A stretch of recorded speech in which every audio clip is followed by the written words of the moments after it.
Boa noite, Rodrigo.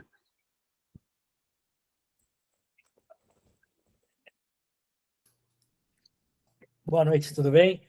Tudo bem? O Jaime foi pegar um, um novo fone. Ah, legal. Eu vi que você estava falando aí, cara, São Paulo tem muita gente sem energia, cara.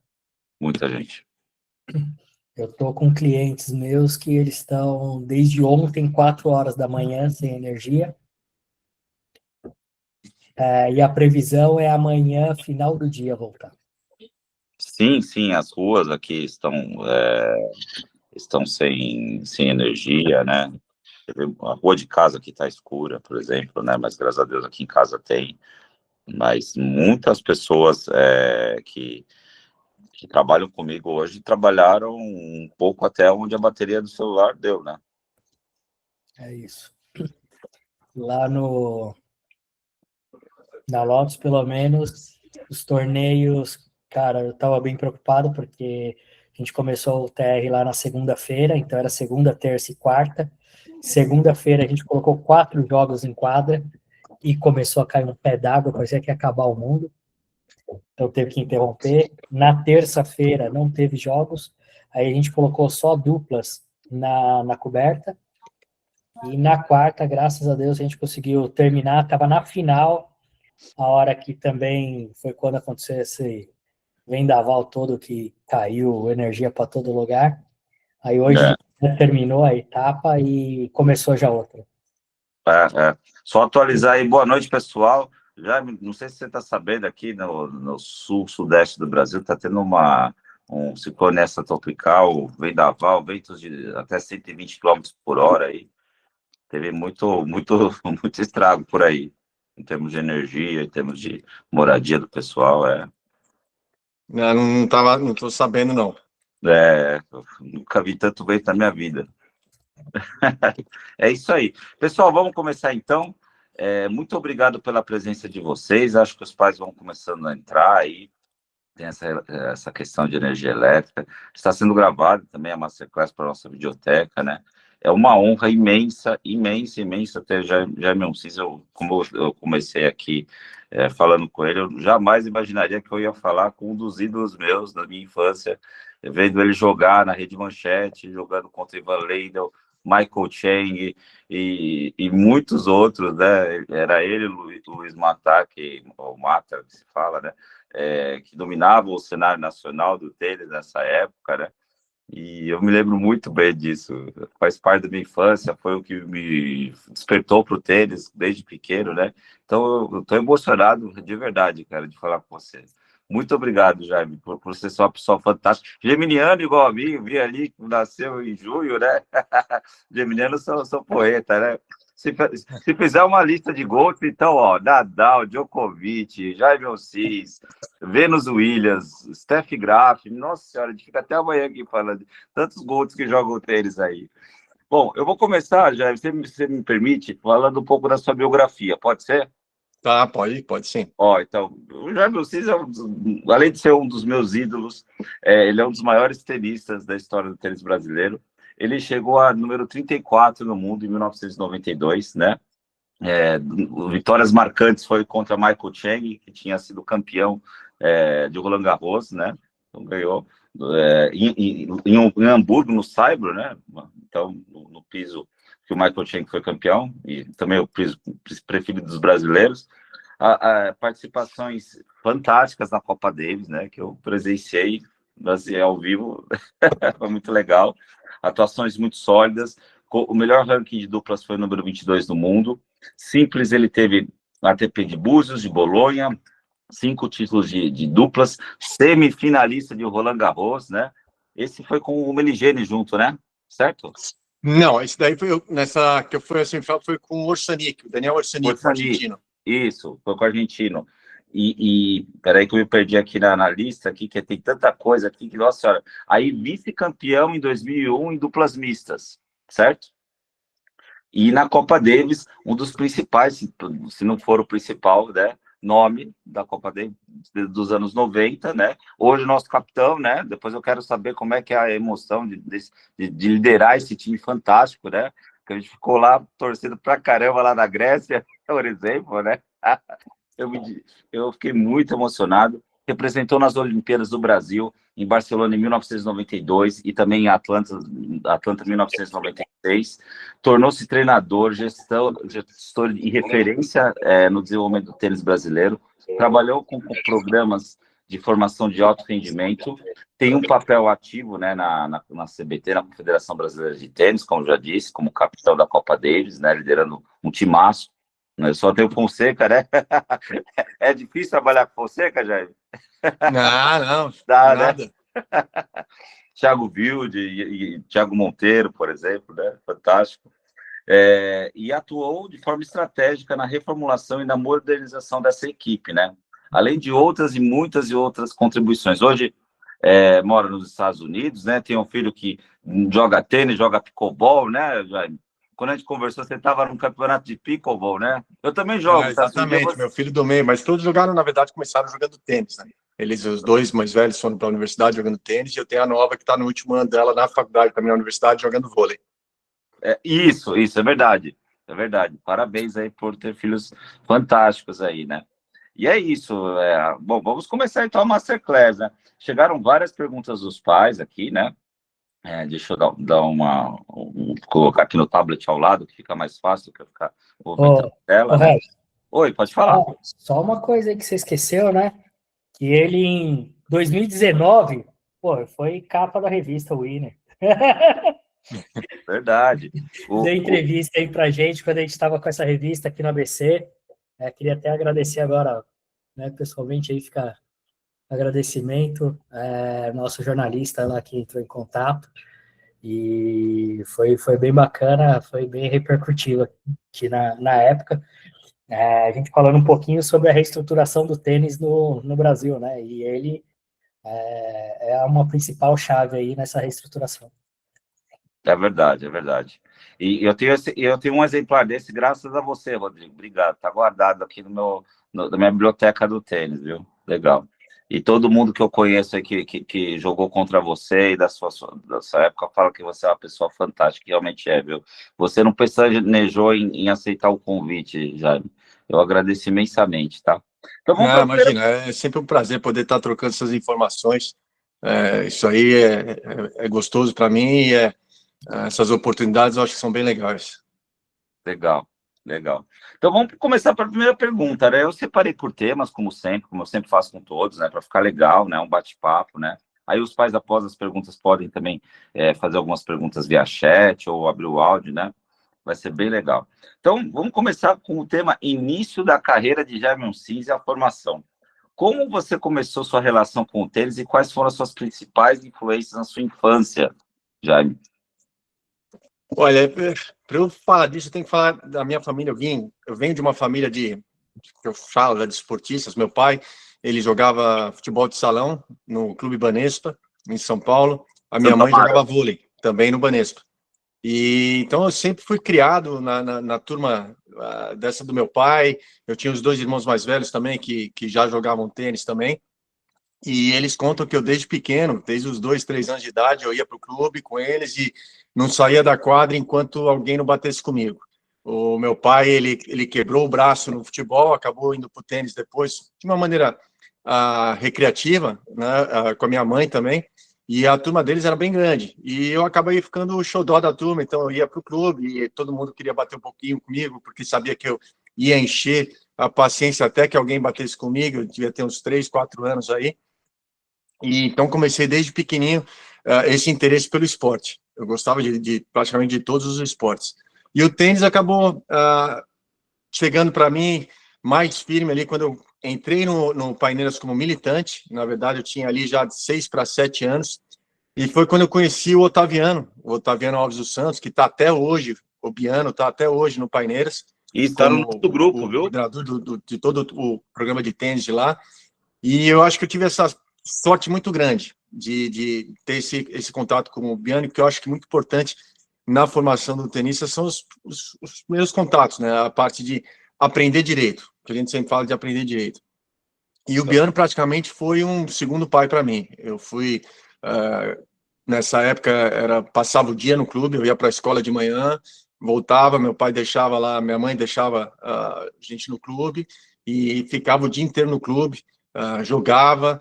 O Biano era bem duro, era um cara bem firme, e foi assim a minha infância foi dentro do clube. Sabe? Jogava os torneios, adorava competir, desde pequeno adorava competir. O primeiro mundial que eu joguei, eu tinha 9 anos de idade, foi na Venezuela, e, e para mim era uma diversão. Na verdade, assim, para mim era uma diversão jogar esses torneios. E quando eu fui ver, já estava ali, acabando jogando profissional ali com 16 para 17 anos. Mas foi muito assim, sabe? Foi muito uma coisa que eu sempre falo assim, não é que eu fui pensando em ser profissional, sabe? Eu fazia realmente porque eu me divertia muito. Eu adorava aquilo, eu adorava competir, até hoje eu sou assim, mas foi uma coisa assim, meio que natural, sabe? Foi uma coisa natural que aconteceu de acabar depois sendo tenista profissional. Sensacional, sensacional. O Otaviano está no grupo, viu, Jaime? No nosso grupo. Ah, é? Ele vai falar logo, ele vai falar ano que vem conosco, viu? Ah, legal. O Biano é um cara que tem, olha, é uma pessoa que eu dei meus 2 filhos para ele treinar, né, quando eram pequenos também, para iniciar também com ele, que eu sabia que errado não ia dar. É um cara que, putz, era muito firme, e até brinco com ele hoje, quando eu falo que hoje ele tá muito calminho. Na minha época, ele me fazia sair chorando da quadra algumas vezes, viu? Sensacional, sensacional. A próxima, então, e quais foram os seus desafios quando que você enfrentou nessa sua categoria, na categoria Kids e Infanto Juvenil, né? Quais são os seus principais desafios, né, os maiores, assim, né? Isso é muito interessante, né? Porque, só para você ter uma ideia de dimensão, hoje a maioria dos pais aqui que estão no grupo, eles têm, é muito variado, então tem crianças de 9, 10 anos, muita criança de 11, 12, né? Tem atletas de 12, 14, alguns de 16, né? E poucos que jogam 18, né? Então, para você ter uma noção do universo, né? Então, tá mais do kids para o infanto, assim, inicial, assim, o maior número de pais aqui, tá? Então, é muito importante esse depoimento, né? Olha, eu assim, como eu falei aqui no começo, para mim, era muito gostoso, tá? Eu estar jogando esses torneios. Existia antigamente Copa Futuro, que eu acho que não tentaram até resgatar. Eu lembro que alguns anos atrás eu li alguma coisa que estavam tentando resgatar a Copa Futuro. Copa Futuro eram torneios jogados no estado de São Paulo. A gente ia tudo de ônibus para os torneios, dormia em alojamentos, todos os jogadores juntos, as famílias quando davam iam também. Então era uma coisa assim. Essa minha fase, eu acho que foi uma coisa muito família, assim, sabe? Era uma coisa muito gostosa de estar nos torneios. A gente tinha vários jogadores no estado de São Paulo, então era um torneio que era muito legal, que ajudou acho que, no meu desenvolvimento bastante. Depois, eu fui desenvolvendo a minha maior dificuldade, eu era muito pequeno, eu era bem pequeno, na verdade, o Jaiminho era porque eu era o menor da minha idade. O apelido, quando o pessoal me chamava de Jaiminho, porque eu era, até os 15 anos, assim, eu era o menor da minha idade. E bem magro, bem assim, então, eu sentia muito algumas dificuldades, eu tive asma também, tenho até hoje e tudo mais, então era uma coisa também que era um desafio a mais para mim, às vezes com coisas bobas, inclusive, assim, ia para os torneios e todos os torneios te davam as camisetas novas para jogar e o cheiro da camiseta nova já me dava o ataque. Então eu não podia jogar, eu tinha que lavar a camisa para poder jogar esses torneios antes de entrar em quadra. E acho que o meu desafio maior, na verdade, foi na transição, tá? Na transição do juvenil para o profissional. Porque eu venho de uma família, uma classe média, tá? Meu pai, até ele morreu o ano passado, até um pouco antes de ele vir a falecer, ele continuava trabalhando como cabeleireiro. Antigamente o salão dele era no centro da cidade, aí depois passou ali para o bairro, mas enfim, eles sempre tentavam de poder me ajudar de todas as maneiras. E essa transição que foi difícil, porque você tinha que viajar, você tinha que ir para fora, e muitas vezes eu ia muito com a ajuda de pessoas. Na época, o presidente do Paineiras, que na verdade começou como diretor de tênis, que era o Jorge Pagura, ajudou bastante no clube, na parte do clube, de me ajudar com algumas passagens, ajudar nesse início de carreira. O que ajudou bastante, talvez, foi um momento que eu já tinha ali 17, 18 anos, que começou a ter muito torneio no Brasil. Torneios, na época, eram satélites, na verdade, não existiam futures, né? Eram satélites, a gente jogava praticamente o mês inteiro para conseguir fazer ponto, que eram 4 etapas e um Masters. Então, na verdade, você jogava 5 semanas para conseguir fazer pontos. E esses satélites eram jogados geralmente aqui no estado de São Paulo,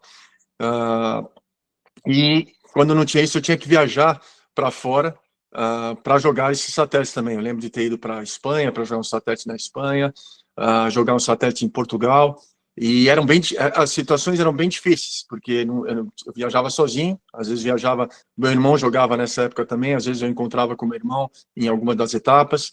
Então, essa transição, para mim, eu acho que foi o momento mais desafiador, vamos colocar assim, porque eu não tinha as condições ideais para fazer essa transição. Então, foi um aprendizado muito grande para mim, a dar valor a muita coisa, a dar valor às conquistas, a todos aqueles desafios que eu ia conquistando aos poucos, eu dava muito valor a isso. Então, assim, acho que essas dificuldades que eu enfrentei nessa transição foram boas também nesse sentido de eu amadurecer mais rápido. Entendi. Quando você fala em infraestrutura, tem um treinador, né? Mas tinha preparo físico, nutricionista, tudo isso que hoje se fala, né? Você falava naquela época? Então, eu vejo hoje tem uma equipe, você tem tudo isso. Você tem preparador físico, você tem nutricionista, você tem, alguns têm até psicólogo, enfim, tem uma estrutura muito grande. E eu venho dessa época que a gente não tinha essas condições de ter essa estrutura. Tinha o preparador físico do clube, mas era o preparador físico do clube. Era isso que tinha, o treinador. O Biano, quando dava nessa fase ali de 16, 17 anos, ia comigo nos torneios ali que o clube apoiava, ali o clube às vezes ajudava, mas se não, eu ia sozinho. Então, principalmente nessas viagens para fora, eu ia sempre sozinho. E você pensa assim, pô, nessa época eu tinha 17 anos, 16 para 17 anos, e eu estava sozinho na Europa, viajando, jogando satélites. Eu lembro de situações assim, que dormia em estação de trem, sabe, que meu trem saía cedinho, e eu chegava na estação, isso aconteceu em Madrid, eu cheguei na estação de Madrid à noite, eu não tinha dinheiro para ficar no hotel essa semana, então fiquei na estação de trem ali mesmo, fiquei ali, teve até uma situação meio difícil ali nessa noite, e no dia seguinte, cedinho, saía meu trem para a cidade onde eu ia, e o meu irmão ia me encontrar nessa cidade depois, e ele tinha jogado uns torneios de dinheiro na França, me ia encontrar comigo, e aí ele estava com dinheiro também para a gente poder seguir viagem.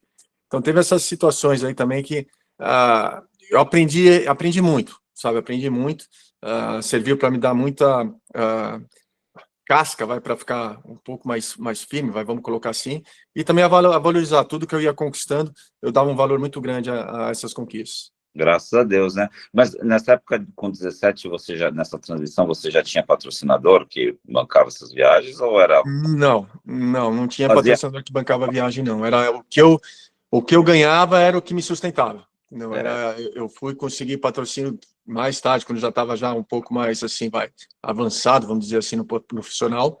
Eu tive alguns patrocinadores ali no juvenil, mas na época de juvenil, que era para jogar os torneios juvenis mesmo, que era uma época do extinto Banco Banerje, que eu acho que nem existe mais, mas que me ajudou, me patrocinou na época que eu tinha, acho que 14 ou 15 anos, não lembro direito, mas era muito mais para essas despesas dentro do Brasil, para jogar os torneios juvenis, para poder viajar e tudo mais.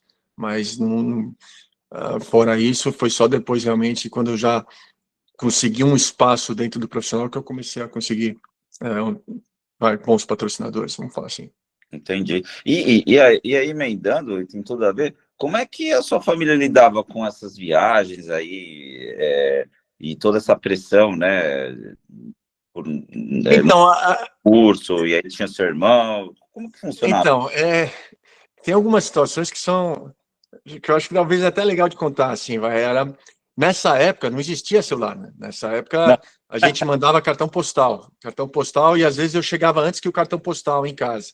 Então telefone era a Embratel, Embratel, que a gente ligava para a Embratel, queria fazer uma ligação a cobrar para o Brasil, falava o nome e tudo mais, a gravação de voz, atendia. Não era tão simples assim como é hoje. Hoje você consegue falar para o WhatsApp, hoje o contato é muito mais fácil. Então, teve situações duras, vou te falar assim, bem duras para mim. Inclusive, teve uma, se me permitem contar essa história, assim, vou tentar encurtar o máximo possível. Imagina. Ia jogar o Qualify de Wimbledon, eu estava ali com, se não me engano, 18 para 19 anos, acho que 19 anos, 18 para 19 anos, ia jogar o Quali de Wimbledon, e já estava sem dinheiro nenhum, já estava sem nada, e estava próximo do dia do meu aniversário. Aí liguei para casa, nesse dia me bateu um desespero, liguei chorando para casa, falando com a minha mãe, com meu pai, falando, olha, sabe onde está o Edu? O Edu é meu irmão mais velho. Falei, sabe onde está o Edu? Porque eu não tenho mais dinheiro, eu estou aqui e não sei nem como é que eu vou fazer hoje e tudo mais e tal. E aí que eles encontraram onde estava o Edu, ele falou, aí que foi que o Edu falou, não, eu estou chegando em mais uns 3, 4 dias, eu chego aí para te encontrar. Só que nessa noite, eu fui procurando pensões para ficar, né? A gente sabia, pelo contato com outros jogadores, os locais onde tinham pensões e tudo mais, que nessa época a gente ficava em pensão para ir para os torneios, quer dizer, eu, né? E aí eu fui numa pensão que era de um indiano, e conversei com ele e abri o jogo. Falei assim, olha, eu não tenho dinheiro para te pagar essa noite, eu vou te deixar aqui meu passaporte, eu sou jogador de tênis, eu estou indo jogar o Wimbledon e tudo mais, mas, por favor, me deixa eu dormir aqui, amanhã eu venho com dinheiro, eu te pago essa noite, eu vou deixar tudo aqui para você ter certeza que eu não vou fugir, nada disso. O cara foi muito simpático comigo, ele falou, não, pode ficar tranquilo, eu entendo, eu também já fui jovem e tudo mais, pode ficar tranquilo, não precisa se preocupar com isso. E eu lembro que no dia seguinte, eu cheguei no lugar onde era o Qualify de Wimbledon, entrei no vestiário, e por isso que eu falo até hoje dessa pessoa para mim, que foi sensacional, não está mais com a gente, infelizmente, faleceu cedo, José Mindaia, que foi jogador de tênis também, foi tenista profissional, jogou Copa Davis pelo Brasil. Eu entro no vestiário e dou de cara com alguns jogadores brasileiros, e já entro no desespero, falo, por favor, alguém tem um dinheiro para me emprestar, meu irmão está chegando daqui 2, 3 dias, já pago de volta, mas eu preciso pelo menos para esses 2 próximos dias. E o Zé, na hora, ele virou para mim e falou, pô, tá aqui, moleque. Falou daquele jeito, assim, tá aqui, moleque. Me deu um dinheiro ali, e aí, pô, para eu passar pelo menos ali uns 2 dias ali mais tranquilo, poder comer e tudo mais, e jogar. E aí depois meu irmão chegou e tudo mais, e deu dinheiro de volta. Então, essas experiências aí acabam ajudando também. Mas isso mudou seu caráter, criou casca para você chegar onde você chegou. Hoje, um tenista ícone do tênis brasileiro,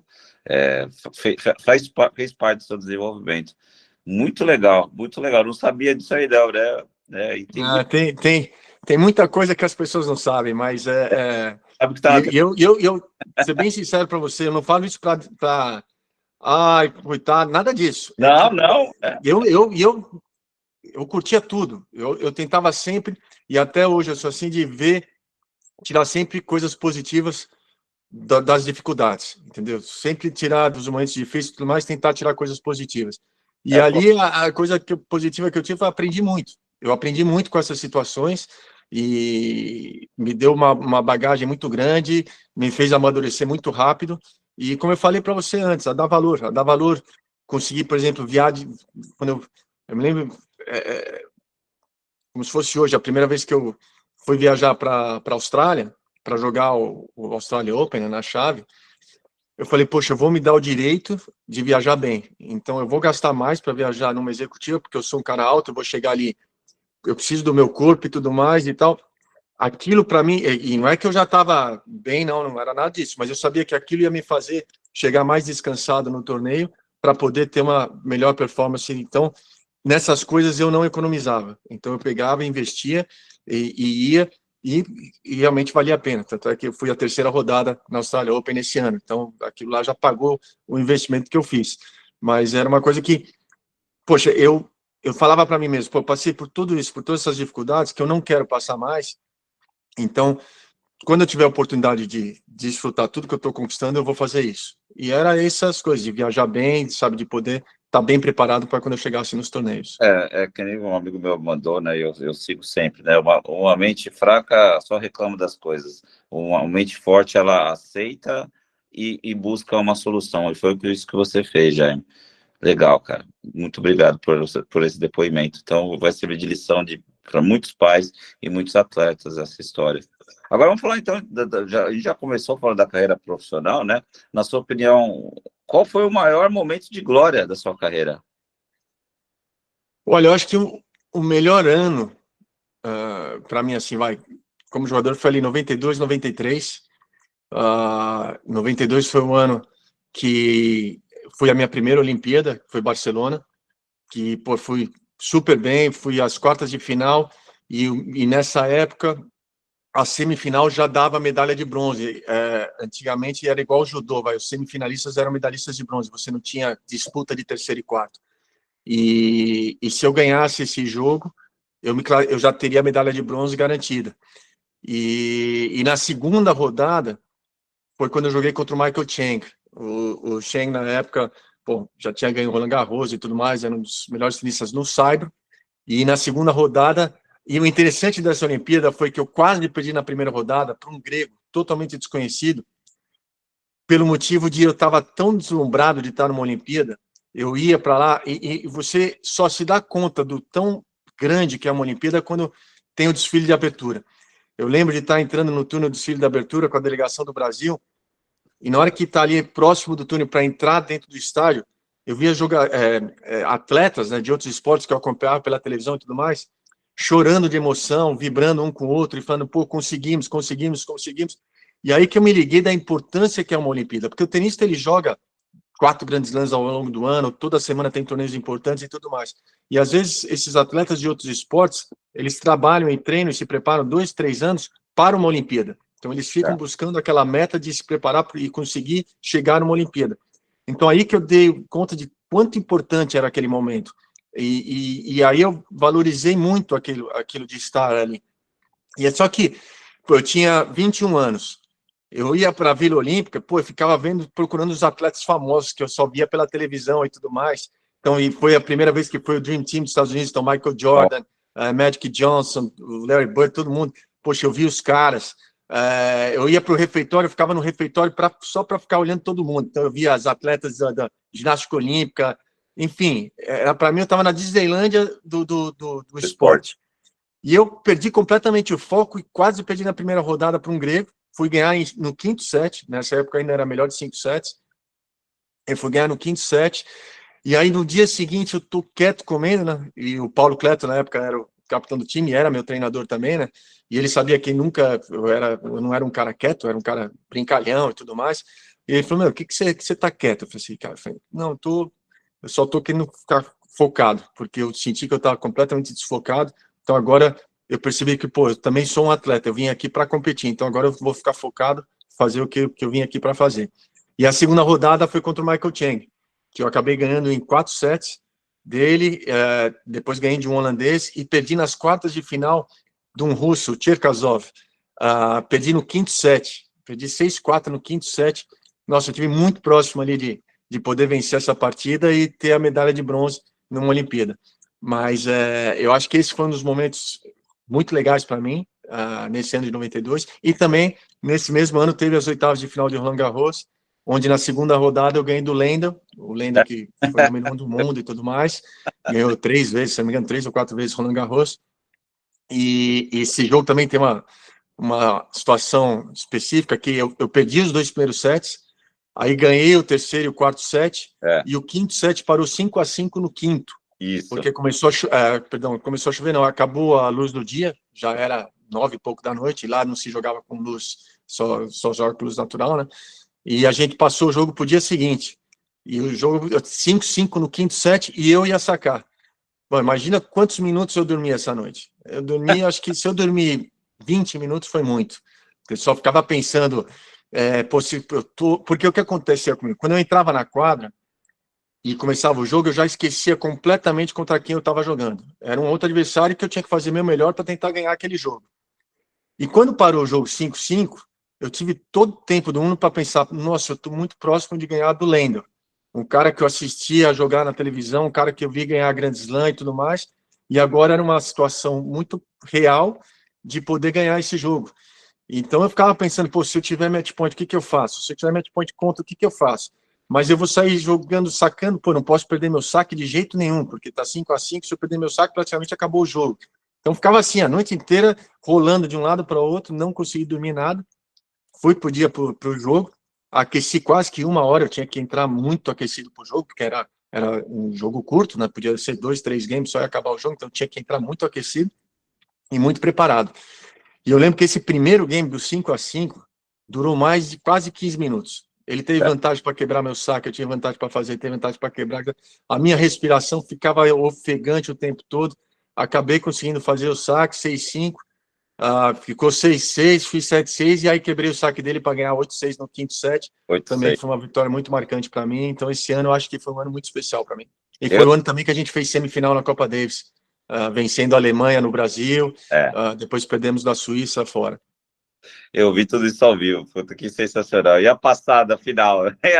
Tanto que eu lembro desses pontos, ó, todos. O breakpoint que eu salvei, o match point contra ele, né, ele sacando no 5-3, né? Ele sacando 40-30, ele sacou e subiu, deu uma passada na paralela de devolução de saque. Isso. Ficou 40 iguais. Aí, para quebrar o saque dele, uma outra passada, ele subiu, passei.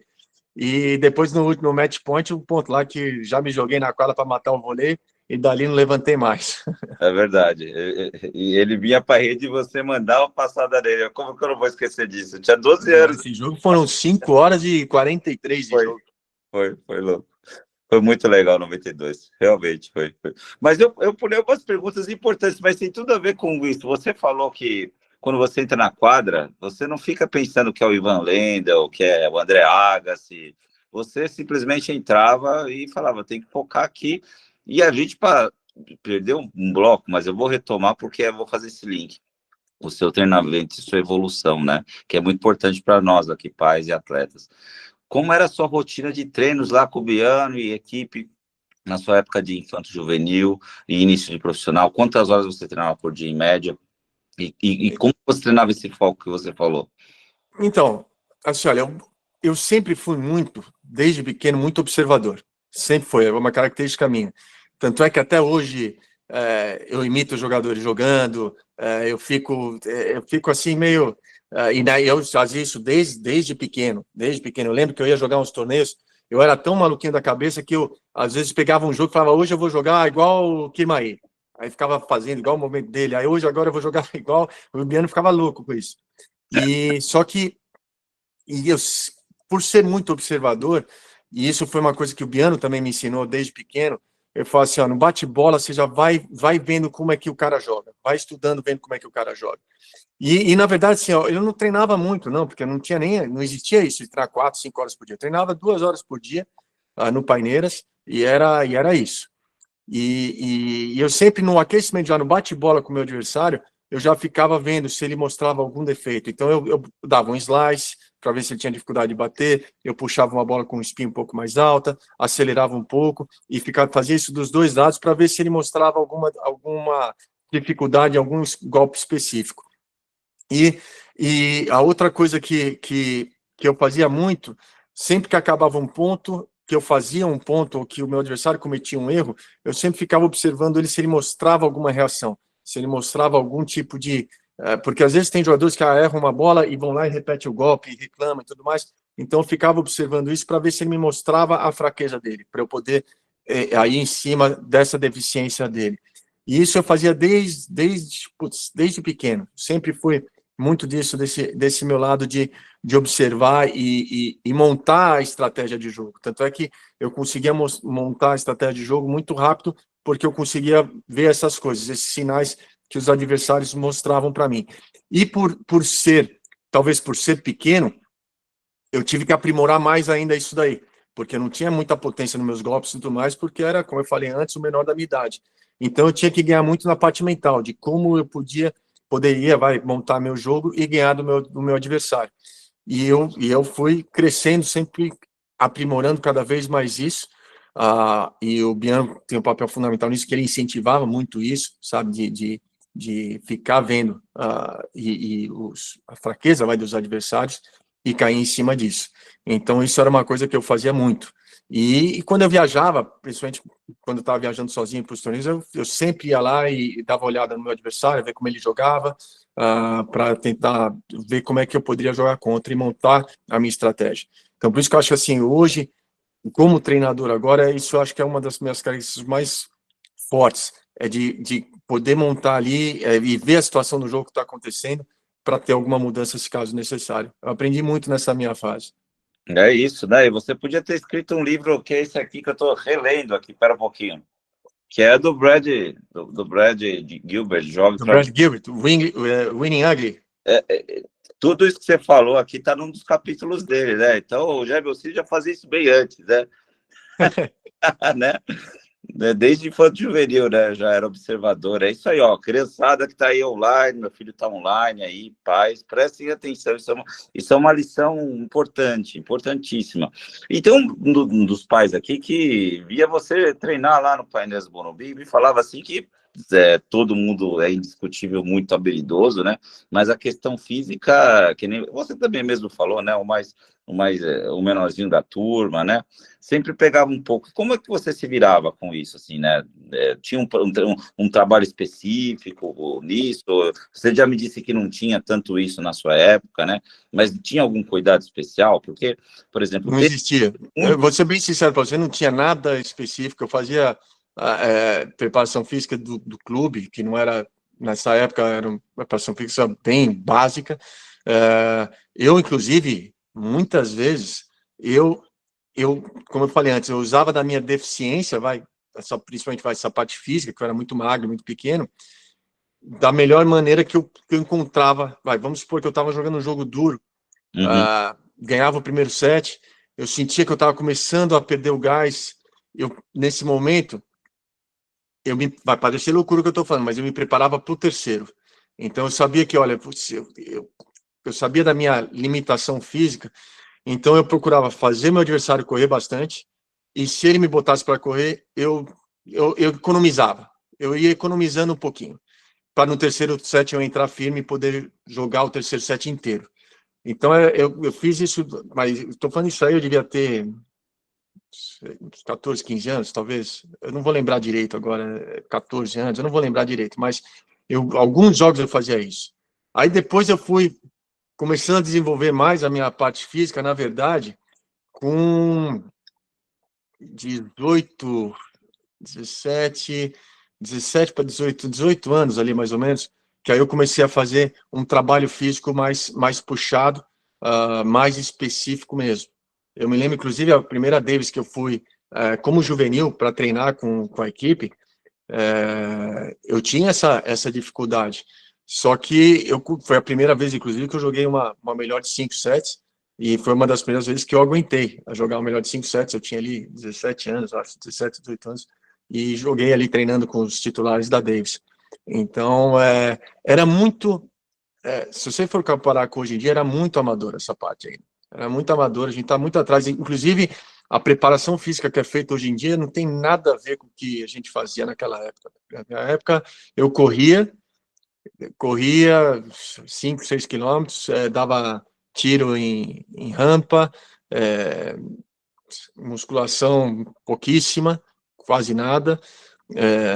Sabe, é muito diferente. Hoje eu vejo o treinamento muito mais específico e muito mais voltado para prevenção de lesão também, do que na minha época. Na minha época, eu ainda fazia muito amador. Lógico, tinha os lugares que, de repente, tinha as pessoas que tinham mais condições de ter uma estrutura melhor, mas essa era o que eu tinha. E tocando no ponto lesão, você teve muita lesão por conta... Não, na verdade eu tive uma lesão mais séria, na minha carreira, que foi inclusive jogando contra o Guga em Brasília. Era um Challenger, se eu não me engano, em Brasília. No segundo game do jogo, eu estava 1-1 o jogo, 2-1, uma coisa assim.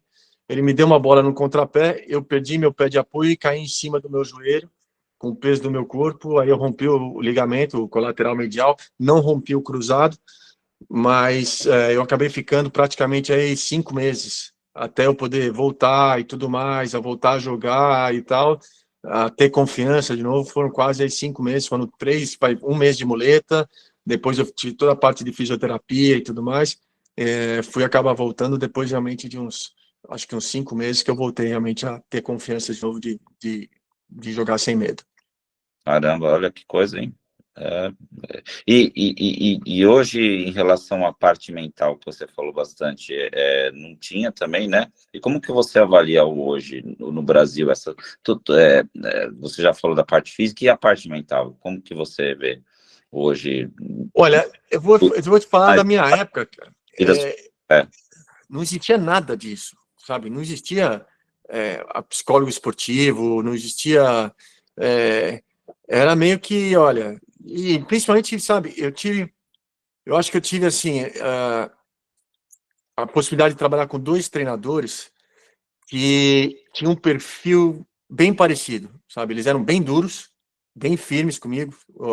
O Biano na minha parte do juvenil e depois o Paulo Cleto na parte de quando eu virei profissional. E, cara, não tinha margem, sabe, para...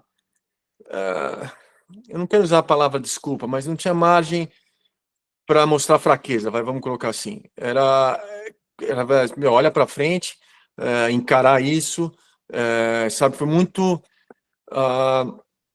e eu acho que isso daí, de um lado, foi muito bom para mim, sabe, de não encontrar desculpas, sabe, não encontrar desculpas para a derrota, não encontrar desculpas para situações difíceis, e arrumar uma maneira de passar por isso. Tive um momento da minha carreira que eu tive um atrape mental muito grande, sabe, com um dos meus golpes, que era meu saque. Eu tive um momento de dificuldade muito grande. Ele começou ali, na verdade, em uma Copa Davis que eu joguei contra a Itália, na Itália, se eu não me engano, foi em 93 ou 94. E que eu joguei mal um game, saquei mal.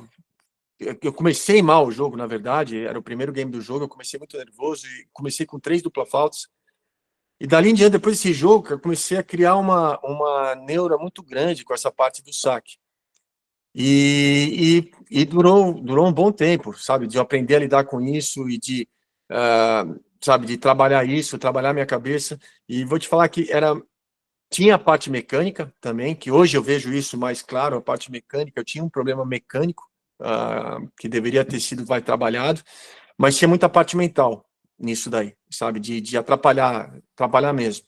E depois, com o tempo, aí eu fui aprendendo melhor a lidar com essa situação, sabe, de pegar, e olha, era uma pressão danada, porque imprensa falava disso, Copa Davis, por exemplo, a gente ia jogar, eu lembro do aquecimento da Copa Davis, eu errava um saque, eu já ouvi o barulho da torcida fazendo, ai, meu Deus, parece que eles sofriam junto comigo, sabe, você começa a escutar tudo, então isso era uma coisa difícil que eu tinha que lidar, só que com o tempo eu fui aprendendo a lidar, sabe, com as minhas ferramentas, que eu tinha de como lidar com isso, mas olha, eu vou te falar, uma situação que foi muito ruim para mim, foi muito ruim mesmo. Até hoje, eu vou abrir uma coisa, acho que eu nunca abri isso para ninguém, mas até hoje eu tenho pesadelos com isso, sabe? Passo noites que eu tô dormindo, eu sonho, tô jogando uma partida de tênis, eu tô sacando com uma colher na minha mão, e eu não consigo sacar com aquela colher na minha mão. Aí eu tô sacando com uma raquete que ela é uma Maria mole, então ela bate, a raquete vai para trás, mole, não consigo, e eu fico nervoso que eu quero botar aquilo. Pra vocês terem uma ideia, tanto que foi esse negócio mal resolvido para mim, na minha cabeça, só que depois de um tempo eu aprendi a usar umas ferramentas minhas mesmo de como lidar com essas situações e tudo mais, e acabei passando por cima disso daí. Mas a gente não existia muito isso. E hoje eu vejo que tem pessoas especializadas nisso, psicólogos especializados no esporte e tudo mais para ajudar, e eu acho que são ferramentas legais, mas que eu acho que também o jogador ele precisa também desenvolver alguma coisa própria. Eu não sei, às vezes eu tenho uma preocupação muito grande com isso, às vezes algumas coisas servirem de muletas, entendeu? De desculpas para não, ele está com a saúde mental, ele está precisando de um psicólogo, às vezes eu acho que é muita coisa, sabe? Eu acho que é muita coisa, às vezes, num momento que ainda não precisa tanto, sabe? Num momento que tá de um aprendizado e tudo mais. Eu acho que, às vezes, a gente quer proteger demais e a gente acaba errando por esse lado, entendeu? Mas é difícil de falar, porque são situações diferentes, épocas diferentes, então é difícil falar sobre esse assunto do que, sabe, hoje eu acho que as pessoas estão muito mais expostas com essa parte de mídia social, então é muito mais agressivo essa parte de você poder, hoje se acaba um jogo, um segundo depois o teu jogo está na mídia social, tal, o que aconteceu, se você perdeu, se você ganhou, quantos vezes você fez, quantos você não fez, já tem gente te criticando, já tem gente... hoje em dia a mídia social tem uma agressividade muito grande nessa parte, então a pessoa precisa estar firme de cabeça. E eu sempre, eu costumo falar, e foi até uma coisa que eu passei para os meus filhos isso, falei assim... o meu filho do meio agora, ele está jogando, como você falou, profissional de pickleball e começou a ter um destaque muito legal, muito grande aqui nos Estados Unidos.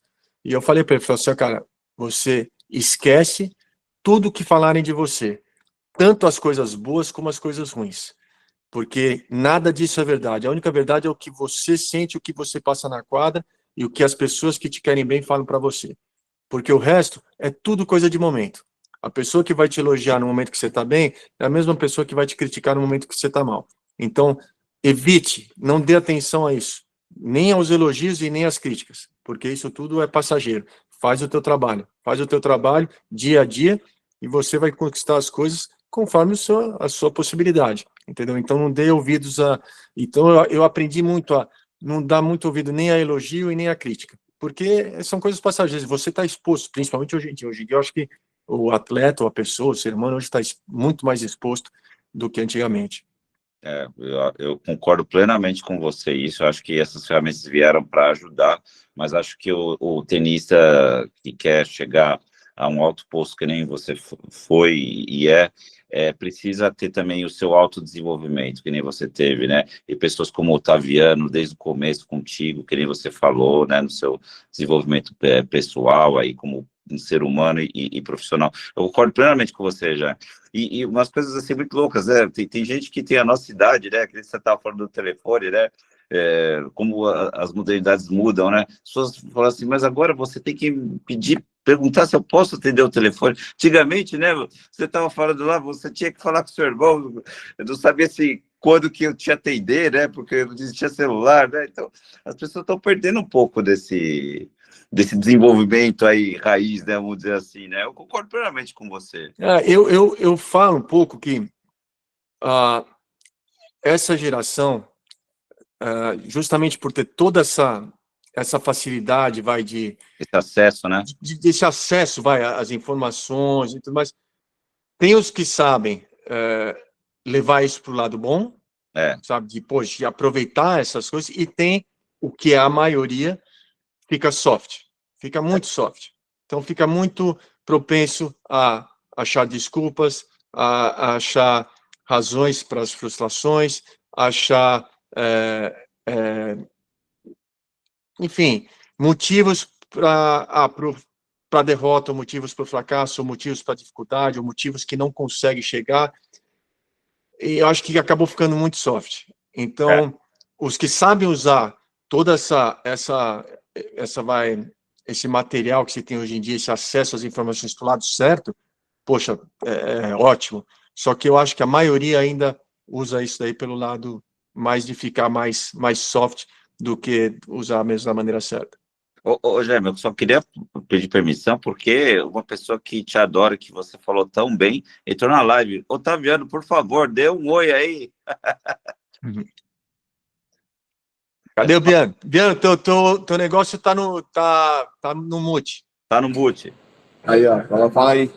Fala aí, cara, o que é que você fala? Boa noite, Jaime. Boa noite, Regis. É um prazer imenso te ouvir, Jaimão. Muito legal, Fala, muito Biano. legal. E aí, tudo bem com vocês? Tudo jóia, tudo tranquilo. Pô, legal, tô aqui ouvindo aqui, você realmente tá falando coisa com coisa. Porque se não falar coisa com coisa, eu vou zebrar aqui. Olha, eu tomei muito cascudo dele, viu? Muito cascudo. Bom, tá vendo? Você tem sua live, você vai ver, tá gravado. Qualquer coisa, você zebra ele na sua live, viu? Não. Depois, tá? Esse aí eu tenho uma grande admiração, tô ele com meu filho, isso aí é um monstro. E parabéns aí pelos feitos com a nossa equipe do Brasil aí. Valeu, Biano. E Tá, eu já parabéns. falei aqui antes, mas aí você sabe disso, já falei várias vezes isso aí. O Biano praticamente é meu segundo pai. É o cara que praticamente me criou ali dentro do clube. Aprendi muito com ele, parte de caráter, desenvolvimento do meu caráter e toda a parte também de tênis e tudo mais. O Biano, para mim, é como se fosse meu segundo pai. E ele sabe disso, tanto é que ele é meu padrinho de casamento. Obrigado, Jaime. Obrigado. Sensacional, Biano. Tô te esperando, hein? Olha lá, hein? Não, vambora. Eu tô aqui em Brasília. A gente tá jogando aqui o Finals, o Masters, de clubes nacional, do CBI. E de 6 equipes, o Paineiras do Morumbi classificou 5 na semifinal. Graças a Deus. Estamos com 5 equipes na semi e os outros clubes têm 3. Então amanhã vai ser o dia D. É isso então, aí. Daqui, vamos ver se a gente coloca umas 3 ou 4 na final, para a gente levar o bicampeonato para o Paineiras do Morumbi, Jaimão. Torce aí pra gente. Maravilha, Biano. Parabéns, Biano. Obrigado, Regis. Biano é fantástico, né, cara? Referência aí que você falou dele. Nossa senhora, foi emoção. Bom, vou continuar com mais uma pergunta aqui, Jaime, então, ó. Agora eu vou falar sobre o tênis brasileiro, que você entende muito bem. O que você enxerga? Como é que era o investimento na sua época no tênis e como é que é o investimento hoje e onde é colocado o dinheiro de forma correta ou não correta no seu ponto de vista? Para a gente, sabe, ter o João Fonseca 24, ter mais outro, o Guto Miguel tá chegando aí, a gente falou com o pai do Guto Miguel, a mãe do Guto Miguel na Masterclass passada, tem Naná chegando, tá chegando uma turma legal, né? E vai chegar mais, eu tenho certeza que a gente vai ter a Brazilian Storm, que eu falo, brinco todo, não vai ser no surf, vai ser no tênis, eu tô falando isso, daqui alguns aninhos. Eu queria saber o que você acha de investimento, na sua época como é que era, e hoje, como é que é? E se está indo pelo caminho certo? Olha, na minha época, o investimento, ele chegava a menos 10, não era nem 0. Era assim, era nada e um pouquinho mais de nada. E, assim, passei por diferentes, como se fala, gestões, na parte de... para vocês terem uma ideia, eu joguei Copa Davis sem receber, sabe? Eu joguei Copa Davis sem receber premiação, a gente jogava, às vezes esperava o próximo confronto, vamos jogar esse confronto para poder receber o que a gente passou, entendeu? E não tinha patrocínios, era bem assim, eu estou falando de parte de confederação, tá? Tá. Eu depois mudei para os Estados Unidos e tudo mais, eu fiquei um pouco afastado disso daí, mas aí agora eu estou muito mais próximo, como capitão da Davis, então eu vejo muitas coisas que eles vão passando para mim também do que vem acontecendo. Eu acho que hoje o investimento está sendo, principalmente nessa parte do juvenil, eu acho que investimento nos treinadores também, que eu vejo eles passando e eles conversando comigo, que eles querem fazer, a estrutura que eles querem montar. Agora tem ali o João Menezes, junto com o Rodrigo Ferreira também, ajudando na parte da confederação dos juvenis, dos 17, 18 anos. Inclusive, são as pessoas que eu converso quando eu peço para indicar um juvenil para a Copa Davis, para ir, eles que passam as informações, olha, esse tem esse estilo assim, esse joga assado, esse aqui assim, para conforme o confronto que a gente está indo, eu utilizar melhor os juvenis. Eu vejo essa parte que, mesmo para os profissionais ali, também tem uma ajuda para os profissionais ali, uma ajuda financeira também de apoio, e não é nenhuma maravilha que se fala, nossa, mas eu sei que ajuda bastante, entendeu? Nessa parte. Então, acho que a confederação hoje está muito bem estruturada. acho que desde a gestão ali do Westrup, eu acho que o Westrup deu um upgrade muito grande, assim, né, em termos de gestão, em termos de trazer patrocínio para a confederação, trazer verba para a confederação. Hoje eu vejo que a confederação tem dinheiro e está investindo. É difícil? É muito difícil. O Brasil é um país muito grande. O Brasil é um país enorme e diferente, vamos comparar o Brasil com os Estados Unidos. A Federação Americana tem um budget anual absurdo, entendeu? Um Grand Slam como o US Open traz muito dinheiro para a federação, muito dinheiro. Então, eles têm uma condição de investir absurdos. E você vê uma confederação, uma federação, a USTA, com o dinheiro que tem, deveria ter muito mais jogadores entre os primeiros do mundo, entre os 100 do mundo, entre os 200 do mundo, mas muito mais. Vocês terem a noção de quanto é difícil chegar.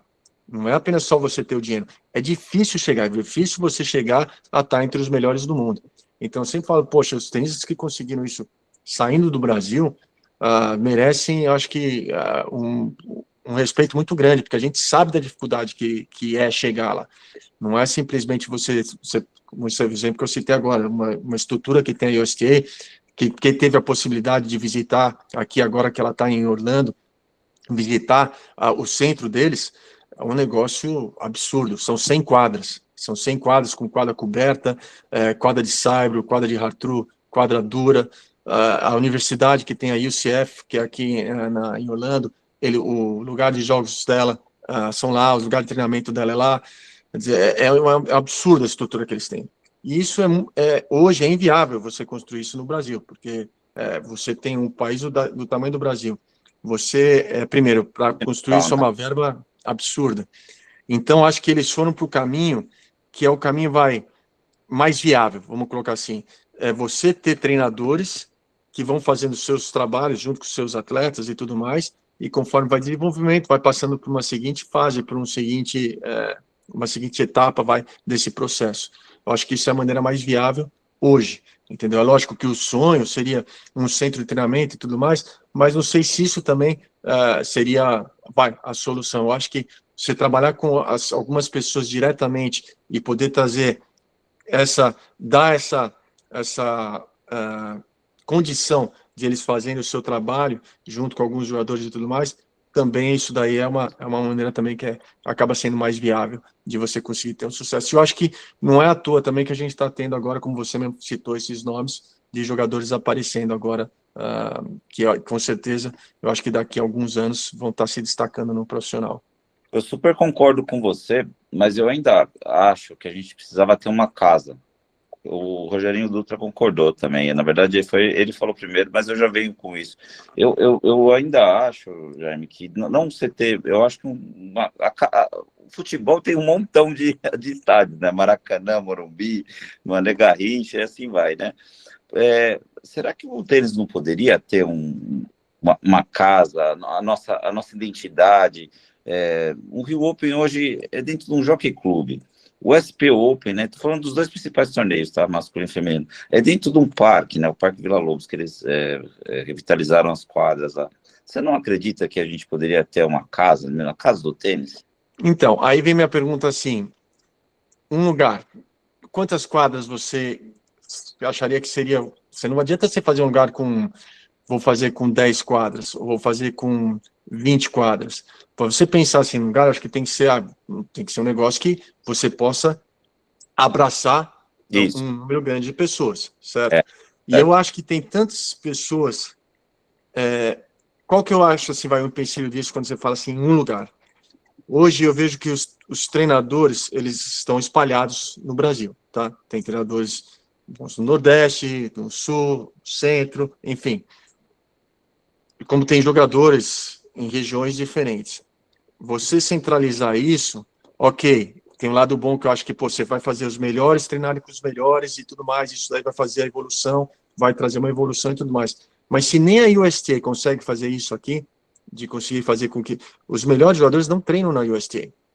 Aqui, a USTA tem lá o centro e tudo mais, mas você não tem ali, você vai lá visitar, você não vê os jogadores, os tops treinando lá. Não tem, eu posso te garantir. E o que eles fazem, tem lá o Players Development, tem a pessoa que é responsável e tudo mais.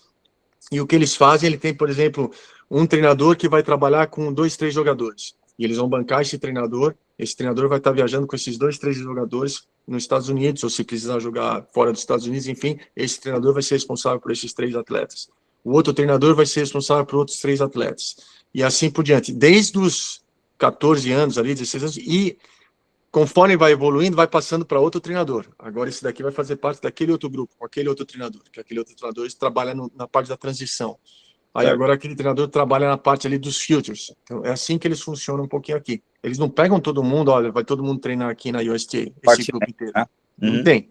Eles têm ali o centro, que hoje em dia eles usam mais para treinamento de adultos, aulas privadas, tem uma pessoa ali que comanda um treinamento infantil juvenil que não é boa, não é bom o treinamento infantil juvenil ali. Você tem quadras de pádel e quadras de pickleball, ou seja, eles começaram a abranger o negócio. E, na verdade, ali eles não fizeram para ganhar dinheiro. Eles fizeram aquele espaço, eles têm lá, a Federação Americana precisa ter um espaço daquele, mas não funciona como a gente imagina que deveria funcionar. Entendeu? Entendi, Você pegar os melhores juvenis treinando lá, ter os melhores treinadores ali e tudo mais. Não funciona assim. Não, eu digo isso, Jaime, na verdade não é centralizar em um lugar, não. Eu acho que deveria ter, sei lá, que nem vai, o Nadal vai fazer uma agora lá em Santa Catarina, umas 13, 15 quadras, aí com iniciativa privada entrando pesado, né? Porque o tênis está em alta aqui no Brasil pra caramba, todo mundo fala em tênis, né? O número de praticantes aumentou muito. Então, sei lá, São Paulo, Rio Grande do Sul, Santa Catarina, Minas Gerais, o Rio de Janeiro, com certeza, os lugares, no Nordeste, eu imagino que centros assim, com esse número de quadras, principalmente para quê? Para a gente ter mais número de futures, né? O que falam muito é que a Itália evoluiu bastante. Hoje a gente tem Yannick Sinner aí, tem a Paulini, tem outros tenistas, porque a Itália resolveu investir em futures, né? Futures, challengers, né? Mas não é exatamente só isso, não. Eles pegaram um trabalho muito bom de uma pessoa que se chama Piatti. O Piatti, ele treinou o Sinner, ele treinou vários jogadores italianos lá atrás, há muitos anos atrás. Certo. E que deu essa base muito grande. Porque não é só, se você for pensar só em... Tudo bem, vai. Itália é um país desse tamanho comparado com o Brasil, comparado com os Estados Unidos. Porque você, por exemplo, vamos por essa linha de raciocínio, tá? Os Estados Unidos, o que não falta é torneio. Toda semana tem torneio. Você pode procurar, tem semanas que tem 3, 4, 5 torneios. Isso é fato. A Europa, a Espanha, também tem muitos futures. A Itália, muitos futures.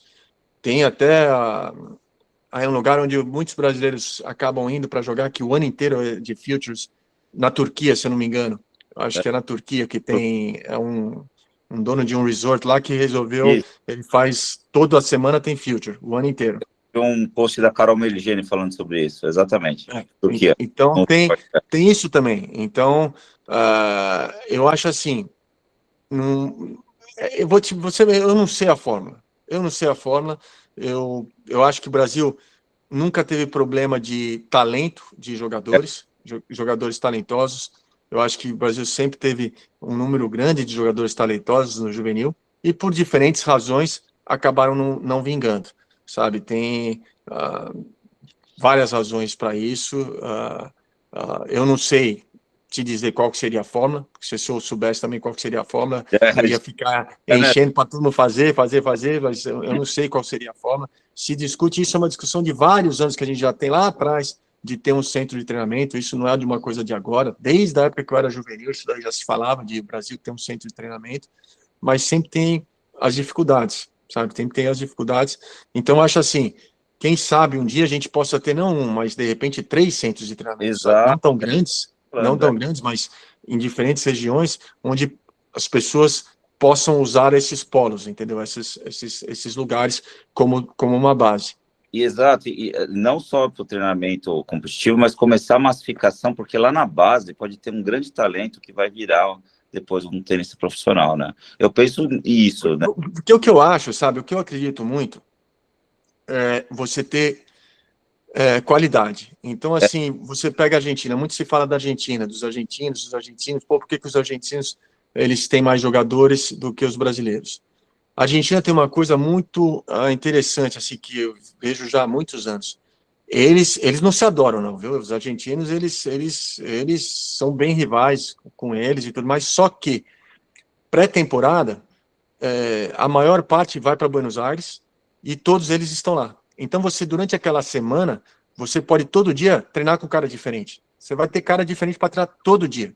Teu treinador não vai ter dificuldade disso de marcar treino, porque todo dia você vai poder treinar com cara diferente.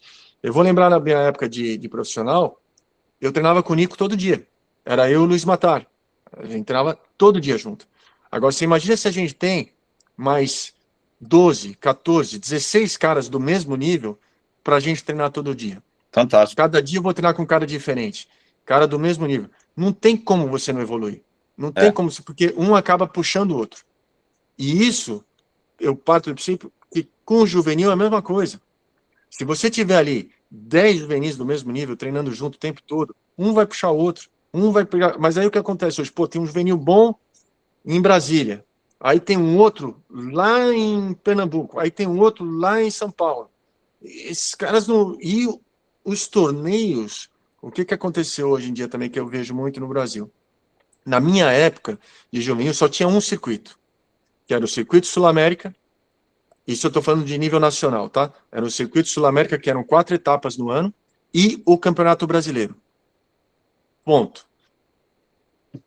Todos os jogadores jogavam esse Circuito Sul-América porque você não tinha outra opção. Então, os melhores jogadores estavam jogando o Circuito Sul-América. E os melhores jogadores estavam jogando o Campeonato Brasileiro, porque não tinha opção de você jogar, não, hoje eu não vou jogar, semana que vem eu vou jogar outro torneio.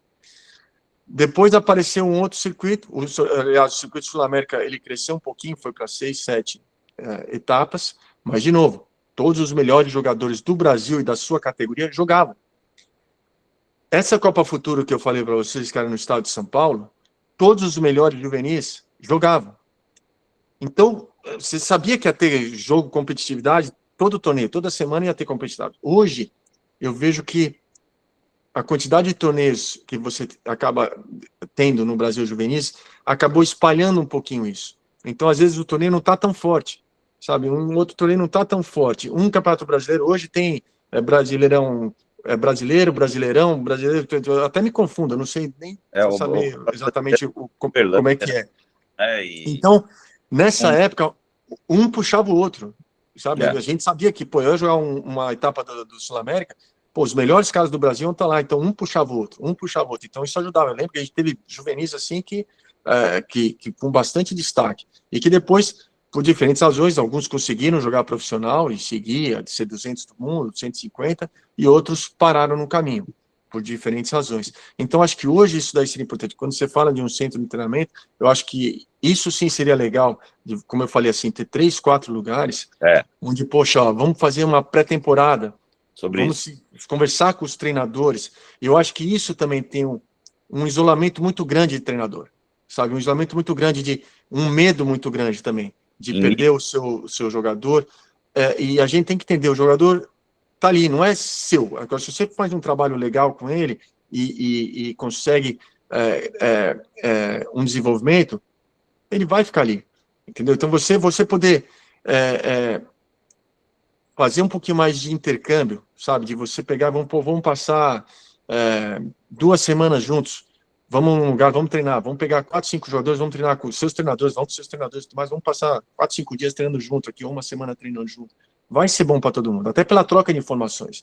E eu vejo isso acontece comigo, eu como técnico hoje, às vezes eu estou com um menino, hoje eu estou aqui na Monte Verde, eu tenho 40, a minha capacidade máxima são 40, eu estou com a capacidade máxima hoje, só que às vezes eu estou todo dia com aquele jogador.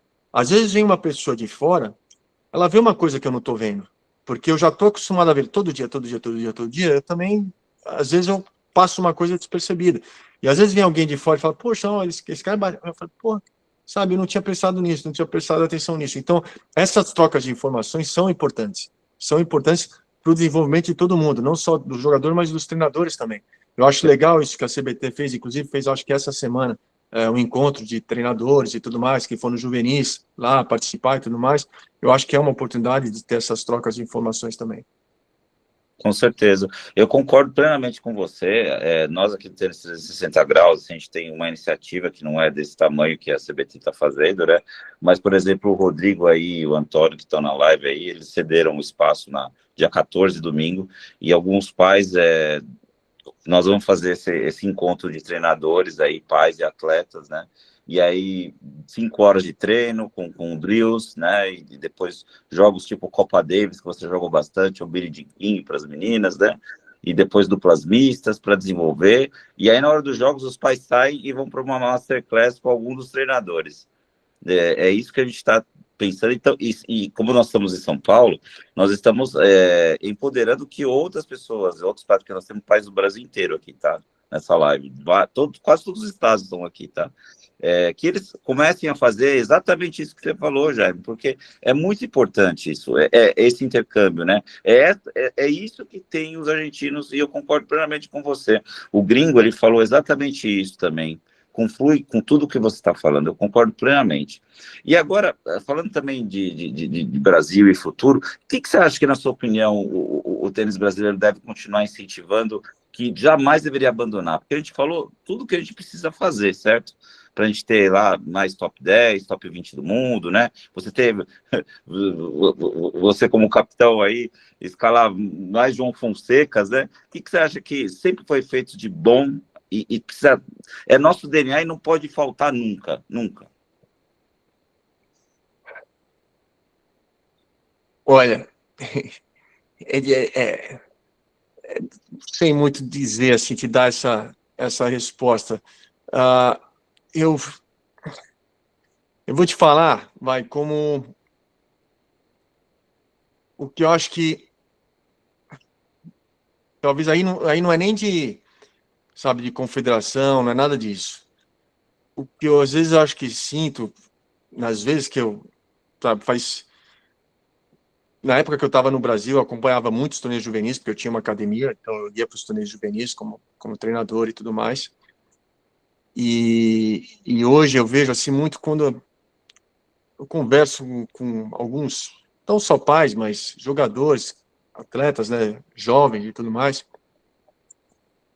Eu acho que não pode perder a essência do jogo, a essência da criança de se divertir no que está fazendo, tá? Eu acho que hoje em dia se tem muito uma preocupação de profissionalizar muito quando ainda é muito jovem. E aquilo, às vezes, pode fazer aquela criança perder aquela essência de se divertir em quadra, de fazer um negócio de que aquilo ali tem que ser a coisa mais prazerosa do mundo, são aquelas 2, 3 horas que ele vai estar em quadra. E, às vezes, eu vejo que chega uma certa idade que aquela criança perdeu isso. Sabe? Ela perdeu isso, porque se tornou tanto um negócio de profissional, que aquilo na cabeça agora, ou ela vai ser profissional, ou ela está acabada. E como eu falei para vocês antes, eu ia para os torneios juvenis, para mim era a coisa mais gostosa do mundo. Eu ia para me divertir, sabe? Eu ia para desfrutar daqueles momentos. Eu adorava muito competir, adorava. Não sei se o Ben está aí ou não, mas quando vocês conversarem com ele, ele vai confirmar isso. A competição para mim era a coisa que era a minha energia. Eu adorava isso. E isso não se pode se perder do atleta, do jogador ou da criança que quer. Ele tem que ter aquele prazer de estar competindo. Tem que ter, e isso daí você não ensina, isso aí está com a pessoa, entendeu? Ele tá aquele negócio de você ser um competidor, você ser um vencedor, de você brigar, de você lutar, de você não desistir. Isso aí está na essência ali da criança. Então, é muito importante você ter isso e não pode se perder isso. Como? Incentivando. Eu acho que isso incentivar, e aí eu já vou falar como pai, tá? Aí eu sei que aqui esse grupo é de pais, mas eu procurei sempre incentivar meus filhos, incentivar o máximo deles. Sempre que eu falava para eles era uma coisa só, eu falei assim, você tem que fazer isso porque você gosta, não fazer isso por minha causa, não porque eu joguei tênis, você tem que jogar tênis, você tem que fazer, eu coloquei os 3 desde pequeno em tudo quanto é esporte, eles jogaram futebol, basquete, tênis, nadaram, surfaram, andaram de skate, brincaram na rua, eu fui para o interior de São Paulo, eles brincavam, sabe, subiam em árvore e tudo mais, e eu falava para eles, um momento vocês vão se identificar com algum esporte, e aí vocês se dedicam a ele, enfim, mas você tem que ter prazer no que está fazendo, de estar ali na quadra. E eu vejo isso, sabe, o meu mais velho teve uma dificuldade nessa parte, ele sofria muito nas competições, porque ele queria muito me agradar, ele achava que, se ele jogando tênis, eu iria gostar dele, entendeu? E, assim, ele tinha isso inconscientemente. E eu sempre falava para ele, falava assim, cara, não importa o que você faça, eu sempre vou me orgulhar de você, se você faz o negócio com prazer, e se você se doe, se faça, e seja, eu ver que você está feliz fazendo. E eu via ele sofrendo em quadra. Ele sofria. E ele jogava bem. Ele ganhou uma bolsa completa aqui nos Estados Unidos. Quando veio para cá, ele ganhou uma bolsa completa na universidade. Só que depois de 6 meses, ele me ligou e falou, pai, eu não quero mais jogar tênis porque eu sofro. Eu falei, cara, tamo junto, você faz o que você achar melhor. O que você quer fazer? Eu falei, não, eu quero fazer outra coisa, eu quero trabalhar, eu quero, sabe, me dedicar a outras coisas. Eu falei, pô, cara, ótimo. O que você precisa de mim? Ele falou, nada, pai, pode deixar que eu vou fazer tudo sozinho, eu já tenho aqui meu plano e tudo mais. E, cara, hoje ele tá super bem mesmo. O do meio, a mesma coisa. Quando ele foi, ele falava assim de ser profissional e tudo mais, eu falava, Eric, não pensa nisso em ser profissional, pensa em fazer o teu melhor possível todo dia, cada dia que você for. Você está indo para uma universidade legal agora, vai lá e se dedica todo dia àquilo. Você vai ter uma estrutura que eu não tive, você vai ter uma estrutura formidável que está dentro de uma universidade, o dormitório dele, ele andava 20 metros, estava na quadra de tênis, treinador, preparador físico, fisioterapeuta, tem tudo dentro da universidade. Eu falo, cara, aqui só não joga quem não quer. Então você vai lá e desfruta esses 4 anos que você vai daqui e faça seu melhor. E a minha filha, a mesma coisa, ela foi para a universidade jogando vôlei, enfrentou várias dificuldades, vôlei é um esporte de equipe, então dificuldades com o treinador, questionamentos de quanto, se ela era boa, se não era boa, enfim. Mas a única coisa que eu falava assim, cara, você gosta de jogar? Gosto. Então continua, faça o que você gosta. Então, e meu filho agora, o do meio, está jogando profissional pickleball, adora o que está fazendo, está se destacando, e eu sempre falo a mesma coisa para ele, falei, cara, o que eu gosto de ver é que eu vejo que você está se divertindo no que você está fazendo. Então, às vezes, eu vejo muitas vezes, e não tem isso uma fórmula, tá? Cada pai é um pai, cada família é uma família, não tem fórmula certa, o que é certo, o que é errado.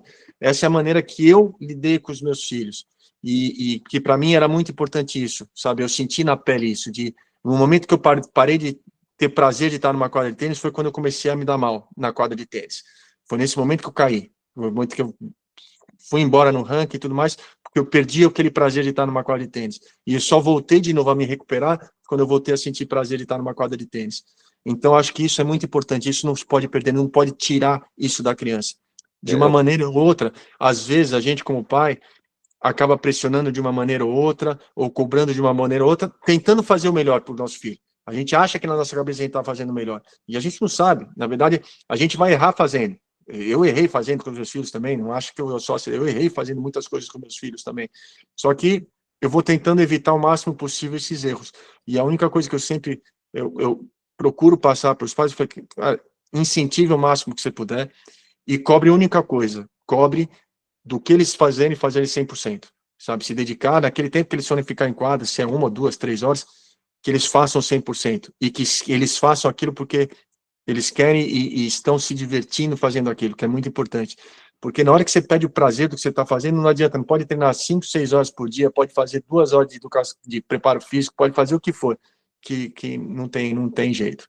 Eu concordo 1.000.000% com você a respeito disso e colocaria mais um ponto, né? Que no começo das categorias, os pais ficam muito preocupados com o ranking, né?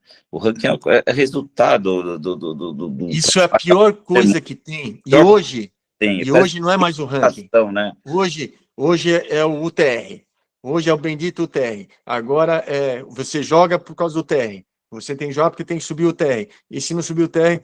Então, cara, parou de pensar no ranking, agora pensa no TR.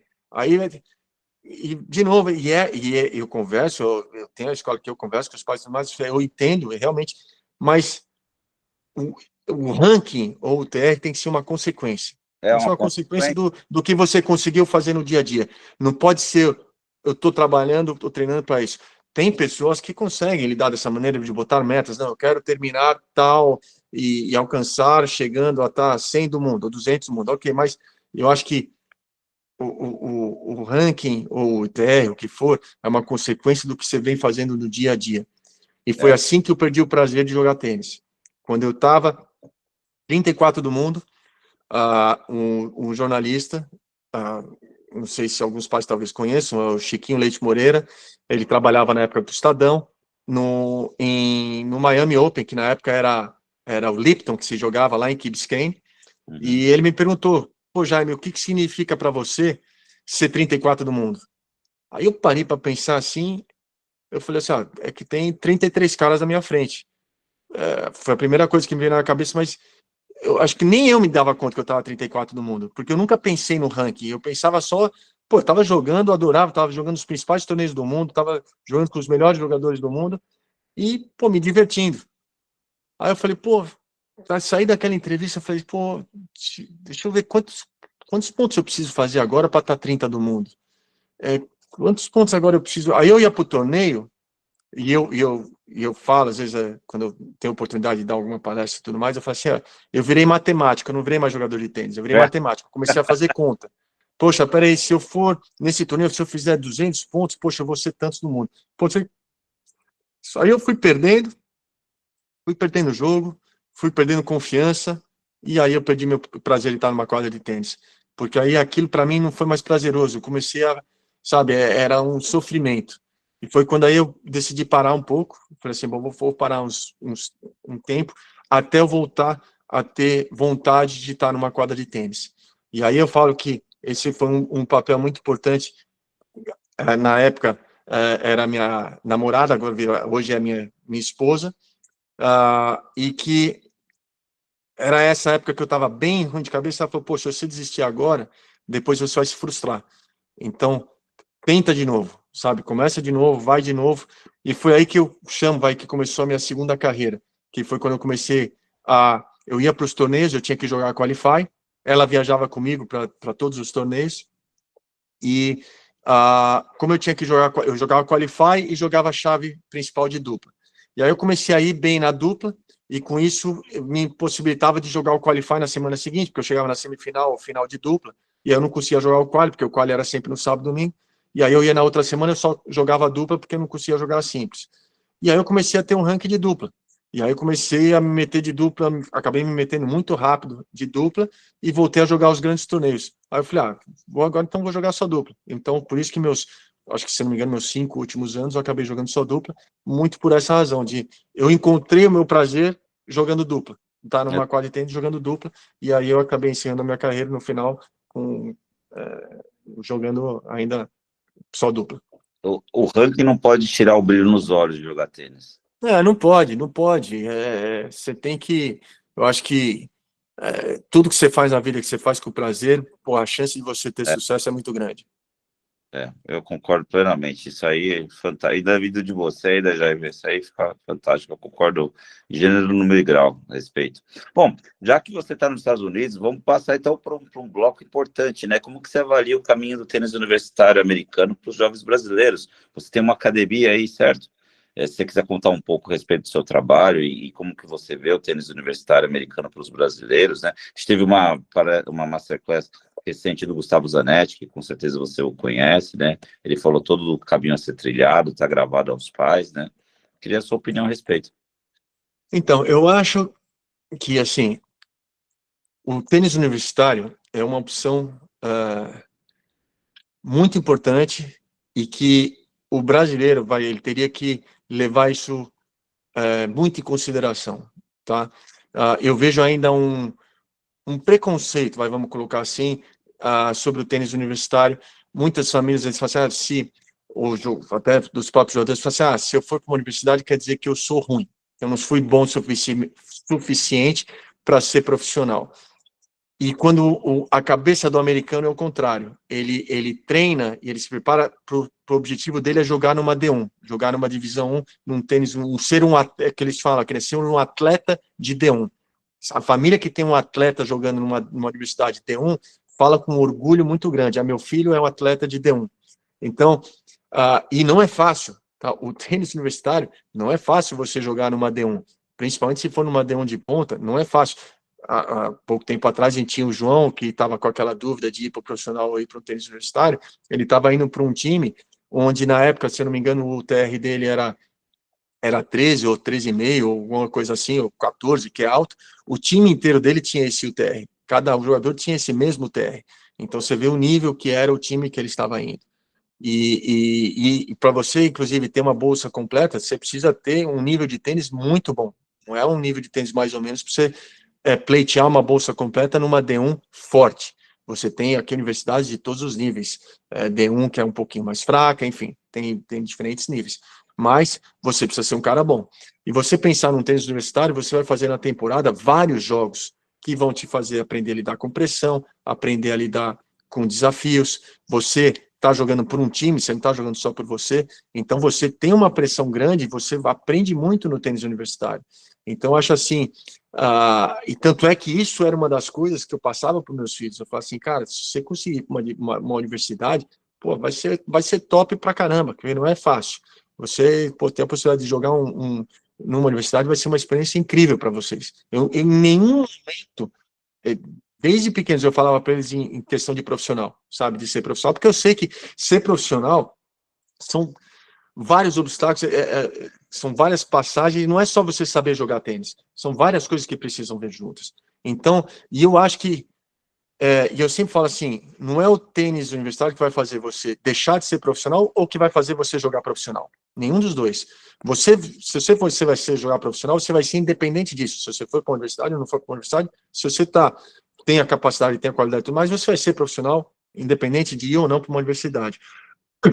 Só que o que eu vejo hoje, principalmente para as famílias, tá, que não tem uma condição financeira para você poder fazer essa transição, tá, do juvenil para o profissional, porque é caro, para você fazer da maneira direita, para fazer da maneira correta. O que eu falo da maneira correta? O que você precisa ter?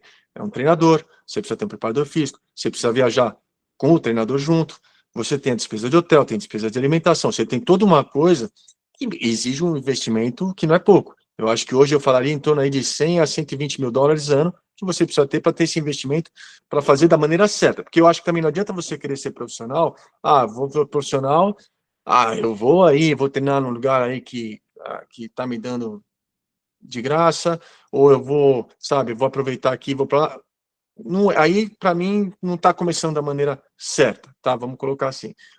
Então, se você não tem essa condição financeira e tudo mais, eu não descartaria nunca uma universidade. Porque a universidade, você pensa o seguinte, se você é bom o suficiente para conseguir uma bolsa completa, você vai ter 4 anos de um patrocínio.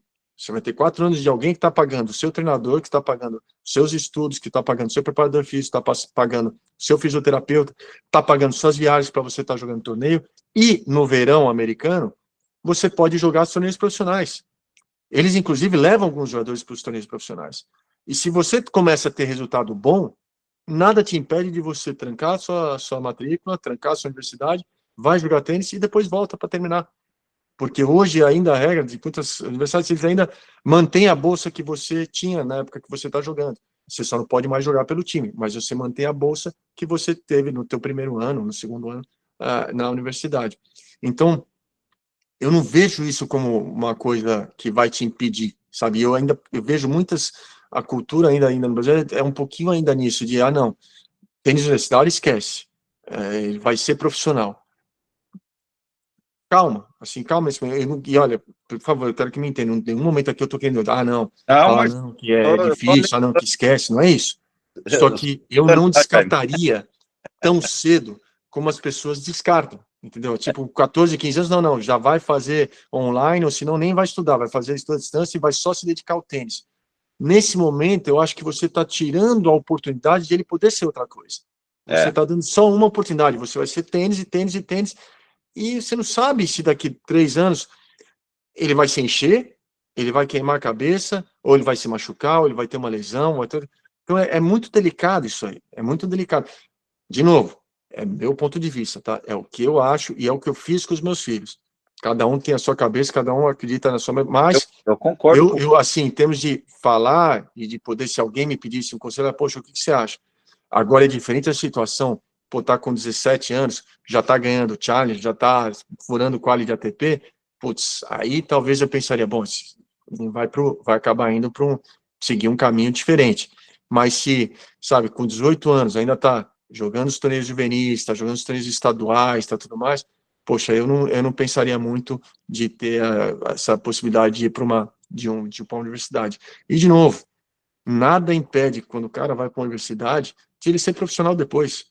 Já está comprovado hoje, estudos da ATP e tudo mais, que o tenista hoje, que está entrando entre os 100 do mundo, está entrando ali, a média é 24, 25 anos, sabe? E, tirando as exceções dos fenômenos que aparecem em tempos, que já, citar exemplo, o João Fonseca, que com 18 anos já está ali, 19 anos agora está com 24 do mundo.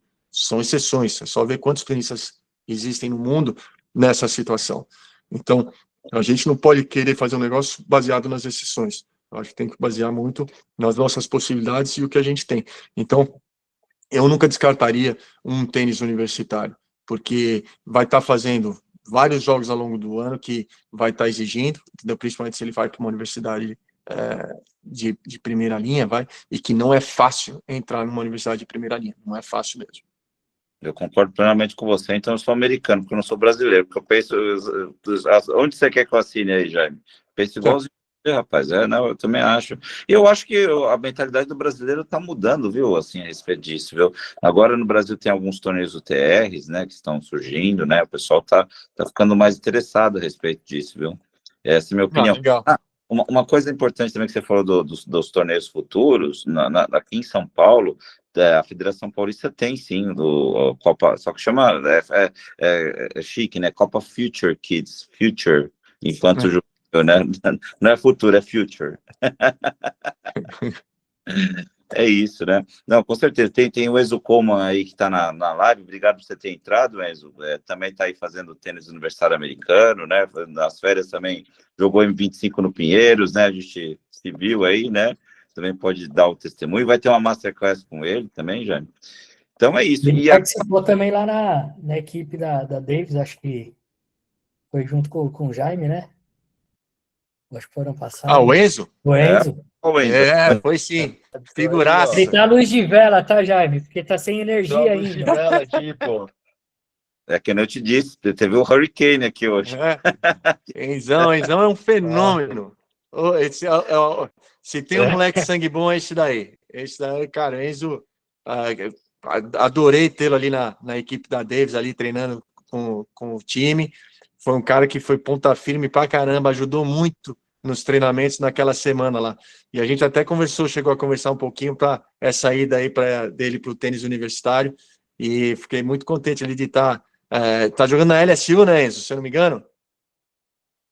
Isso mesmo, acabei de completar um ano jogando lá na LSU. Legal. E o meu assistente hoje aqui, ele também jogou na LSU.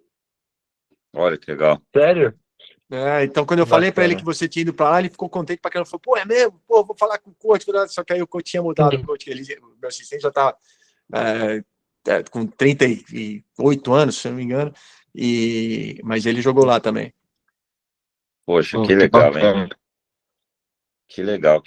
Bom, vamos ver se tem algumas perguntas aqui. Os pais aqui, nossa, dá um recorde aqui de bastante gente hoje, hein? Que bom. Vamos ver aqui, ó. Rafael Leão, Bianco está aqui em Brasília no Massa. O Otaviano falou do Biano, né? A semana passada foi um encontro Kids realizado na federação com participação de excelentes treinadores. Foi excelente iniciativa. Bom, então não temos perguntas. Algum pai quer verbalizar, perguntar ao Jaime? É oportunidade única, hein, pessoal? Se eu fosse vocês, eu estou abrindo aqui aos pais agora, hein? Geralmente não faço muito disso, hein? Ninguém? Bom, eu tenho uma pergunta. Posso fazer uma pergunta, Cauê, aqui? Tudo bem? Por favor, Cauê. Obrigado. Jaime, se puder só ajudar a gente a ponderar um pouco a questão do high school, de mandar os filhos no high school ou aqui, direto no Brasil, direto para o NCAA, né, para o college. Um pouco só o trade-off de ficar aqui ou no high school, para quem tem esse objetivo que você comentou do college, né? Tá, mas desculpa, eu não entendi a pergunta. Qual que é a Não, pergunta? assim, como que avaliar essa oportunidade de mandar para high school ou não, né? Esses programas de high school versus ficar aqui no Brasil, assim, se realmente é muito mais vantajoso esses programas aí ou não, assim, aqui, né? Olha, não é que não sei dizer se é vantajoso, não. Hoje eu trabalho no high school, tá? Monte Verde é uma escola privada aqui em Orlando, já estou há 11 anos na Monte Verde. E o trabalho que a gente faz é justamente preparar os alunos para o tênis universitário. Então, a gente tem a parte acadêmica. Então, eu imagino que você esteja falando de um high school que seja nesse sentido, que possa ter tanto a parte acadêmica como a parte do tênis junto, seguindo lado a lado. Eu acho que uma das, se pode se falar vantagem ou não, que ele já vai ter uma convivência um pouquinho de como seria um tênis universitário, tá? A vida no campus, que vai ficar, vamos supor, dormindo dentro da escola, vai ter que cuidar da sua parte de lavanderia, vai ter que ter as suas responsabilidades de horário, as suas responsabilidades com o seu próprio quarto e tudo mais. Ele vai ter uma convivência, uma mini convivência, do que seria uma vida numa universidade, lógico, com menos liberdade, porque no high school você tem as várias as regras e tudo mais. Mas seria até de uma maneira de ele sentir, vai ser isso que ele quer realmente na parte de fazer e seguir fazendo um tênis universitário. Uma das, se pode se falar vantagem ou não, mas tem toda a parte, você tem toda uma estrutura dentro do mesmo local. Hoje no Brasil você tem a parte de deslocamento, que você tem que, a pessoa estuda num lugar, leva para treinar no outro, leva para física no outro, enfim, tem toda essa parte de deslocamento e tudo mais. Dentro do high school, você tem tudo dentro do mesmo local, entendeu? Você tem o dormitório, você tem o refeitório, você tem a parte acadêmica e tudo mais, então faz tudo dentro do mesmo local. Passa o dia inteiro lá dentro, treinando, estudando, e depois descansando à noite, dormindo, enfim, faz tudo dentro do mesmo local, e aprimorando o inglês, já tem as matérias específicas que ele vai fazer numa universidade e tudo mais. Então, acho que eu diria que vai a parte que seria uma vantagem. Você está fazendo tudo dentro do mesmo local. E não significa que não vem para um high school, então vai ser mais difícil ir para uma universidade. Não significa isso, tá? Mas seria uma coisa que ele teria uma possibilidade de estar tendo uma convivência numa coisa que seria mais ou menos uma vida numa universidade. De novo, só com menos liberdade que ele teria na universidade. Mas teria que estar estudando, treinando, tem as partes de você tem que estar com as notas boas para continuar fazendo esporte, para continuar jogando os torneios e tudo mais. Então, vai ter essas coisas que eu acho que ajuda também no amadurecimento, vamos colocar assim, no amadurecimento da parte de na hora que ele faz essa transição para o tênis universitário.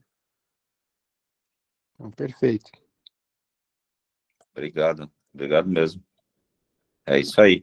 Bom, Jaime Assis, um ídolo meu da minha infância, foi um dos responsáveis por eu amar o tênis meus 10, 11, 12 anos ali na TV Manchete, né, que pegava com tinha que colocar bombril na antena para assistir, TV de tubo, né, quem viu isso, né, quem viu, viveu. Muito obrigado, eu queria as suas considerações finais. Ô Regis, Oi. Só fazer uma perguntinha aí pro Jaime. Fala, Jaiminho. Tranquilo? Tudo jóia. Deixa eu te perguntar, como é que está hoje o nível desses centros de treinamentos aí nos Estados Unidos, como a Everett, como o Bolitieri, né? Antigamente, falando aí no ano 2000, era uma época que bastante gente, ou seja, eles tinham grandes jogadores aí, né, nesses centros e acabava sendo um forte centro para ir para as universidades. Hoje em dia, como é que está esses centros de treinamento nos Estados Unidos? Seguem no mesmo formato? Olha, Sérgio, existem vários lugares nos Estados Unidos, várias academias, sabe, nos Estados Unidos, cresceram, como todo lugar desses. Às vezes os lugares mais fortes continuam sendo Flórida, Califórnia, Texas, onde o tênis é mais praticado, vamos colocar assim, e são regiões onde existem esses locais, essas academias. Uhum. Eu não sei te dizer pessoalmente, porque eu não estou lá para te dar, sabe, uma informação, olha, vale a pena ou não vale a pena. São lugares que têm história, sabe, tá, antigo Bolitieri, que agora é IMG, que mudou completamente o perfil. A IMG agora são vários esportes, não é só tênis. Antigamente, quando era Bolitieri, era só tênis. Hoje em dia, quando a IMG comprou, agora é basquete, futebol, golfe, futebol americano, tênis, enfim, tem muito. Cara, depende muito do perfil de cada um, sabe? Depende muito do perfil de cada família, do que eles estão buscando. Tem os lugares que investe na parte acadêmica também, tem os lugares que são muito mais só a parte do tênis, pouca parte acadêmica. Então depende muito do que a família está buscando. Eu assim, eu fico numa situação um pouquinho, não vou falar delicada, mas é um pouco complicado para mim falar dos outros, tá? Porque na verdade assim, de uma certa maneira, o meu lugar não é um centro de treinamento, uma academia, é uma escola, só que com uma academia na escola. Então, é um centro de treinamento, só que num high school. E só pode estar fazendo parte se estudar na escola. E assim, sempre algumas pessoas, quando vêm aqui me visitar, qual que é a tua diferença para a IMG ou para o Everett ou o que for? Eu falo, olha, para ser bem sério, eu prefiro falar o que a gente faz aqui. Eu não gosto de comparar, sabe? Eu não gosto de falar, olha, a Everett, eu sou melhor do que ela, do que isso, ela é melhor do que eu, do que aquilo, porque aí vai parecer, eu tô querendo... Então eu prefiro, olha, aqui, o meu lugar, teu filho vai estudar pra caramba, vai treinar, vai jogar os torneios, e, pô, se a gente conseguir colocar o nosso objetivo é que ele vá para a universidade. Esse é o nosso objetivo aqui. Os outros lugares, cara, são bons, tá? São lugares que cada um tem o seu lado positivo, e também tem o seu lado que é um lado um pouco mais um pouco negativo aí. Hoje, se você vai para a universidade, você fazendo um ano, você pode trancar e voltar depois de quanto tempo? Desculpa que eu peguei pode voltar depois de 10 anos, você pode voltar e continuar estudando, só que você não vai mais jogar pelo time, tá? Você vai, eles mantêm a mesma... Eu mantenho a bolsa. Oi? Você consegue manter a bolsa na Mantém volta? a bolsa. Muitas universidades hoje você vai e você pode jogar um ano e ir embora, jogar profissional, tentar jogar 6, 7 anos, e voltar para completar o curso que você vinha fazendo com a mesma bolsa que você tinha. Não são todas que oferecem isso, tá? Mas muitas, principalmente as de ponta, oferecem isso. Legal. Bom saber que agora nós estamos carregador de raqueteira por aqui. É legal ter essas informações. Valeu, Jaiminho. Perfeito. Mais alguém? 3, 2, 1. Então, Jaime, por favor, suas considerações finais. Quais os conselhos que você deveria falar aos pais? Aí já falou um montão, né? Mas suas considerações finais, suas conclusões. Eu estou emocionado. Obrigado. Foi o cara que eu aprendi fui apaixonado pelo tênis vendo vocês jogarem lá na Rede Manchete, e é um prazer imenso. É um sonho falar com você, rapaz. Obrigado, viu? Obrigado por... Eu que agradeço aí, agradeço o convite aí de poder falar com vocês. Eu vou ser bem assim, no conselho que eu tenho, não sei nem se eu sou capaz assim de poder dar conselho, mas eu acho que como pai, o que eu falei antes durante aqui nosso bate-papo, como pai, o nosso papel, é lógico, é tentar de todas as maneiras encaminhar os nossos filhos para as coisas que eles desejam e tudo mais, mas eu como pai sempre procurei incentivar meus filhos no que eles querem fazer na vida, as decisões que eles tomam. Eu acho que eu deixei muito eles cometerem erros, porque eu acho que com erros eles vão aprender, entendeu? Com os erros também, e eu acho que hoje tudo que eu passei na minha vida, as dificuldades, as coisas que eu consegui e tudo mais, a gente tenta que os filhos não passem por isso, e eu acho que isso eu tentei fazer com os meus filhos, e às vezes pode ter sido que eu errei, às vezes pode ser que eu acertei, não sei, mas sempre a gente tem aquele intuito de dar o melhor para os nossos filhos, mas o meu maior, assim, conselho que eu posso dar, cara, que eu acho que isso hoje estreitou muito o meu relacionamento com os meus filhos, foi de sempre incentivá-los, de sempre estar aberto para escutar o que eles que eles precisam e eles escutarem também as coisas que eu acho, mas sempre na mais parte de apoio, sabe? Nunca... e olha... Nunca impondo, né? Treinei os dois aqui, porque os dois, quando a gente mudou aqui para os Estados Unidos, eles treinavam na escola, e era o meu trabalho mais difícil, treinar o seu próprio filho. E eu fui tenista profissional, trabalhei com vários jogadores depois como treinador. Você treinar o filho é muito difícil, porque para mim era difícil separar eu ser pai dele, e naquele momento ele era meu atleta. Imagina para eles entenderem que naquele momento que eu estava na quadra conversando com eles, não era o pai deles, era o treinador. Então também era muito difícil. Tanto é que um dos acordos que eu tive com o meu filho do meio, quando ele estava muito, sempre quando eu ia falar com ele, ele falava, não, pai, lá não, pai, já sei. Aí um dia eu entrei no carro com ele e falei, vamos combinar um negócio? Na quadra, você tem que me escutar como treinador. A gente entrou no carro, a gente não fala de tênis. A gente entrou no carro, a gente fala de qualquer outro assunto. Em casa, a gente fala de qualquer outro assunto. Nós não vamos falar de tênis. Mas na quadra, você quer que eu treine, então você precisa me escutar como treinador. Esquece que é teu pai que está falando. É o treinador que está falando com você. E aí, cara, nosso relacionamento melhorou muito nessa parte de termos de ele me escutar mais. Inclusive, quando ele foi para a universidade, ele ligava às vezes, falava, pô, pai, tô me sentindo assim, tô acontecendo isso, hoje eu vi assim.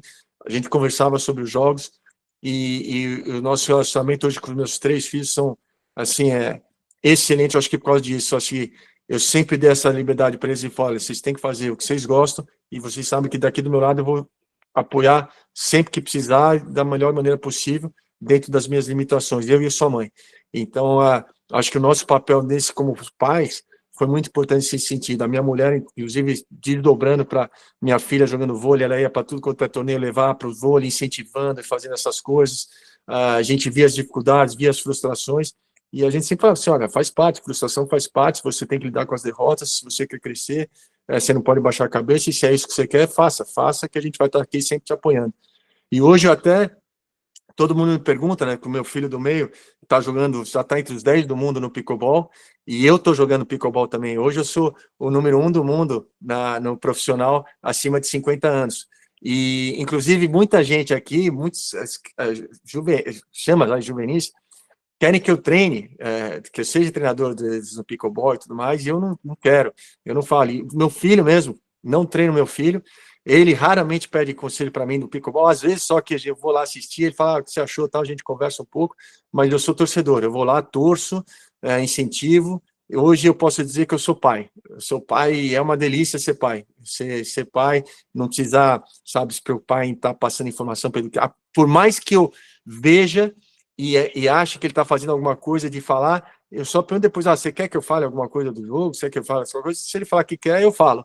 Senão eu fico, guardo para mim, torço, incentivo. Então acho que esse acho que é o nosso papel, assim, de realmente fazer essa parte, de incentivar, sempre incentivar e estar do lado do filho para quando eles precisarem.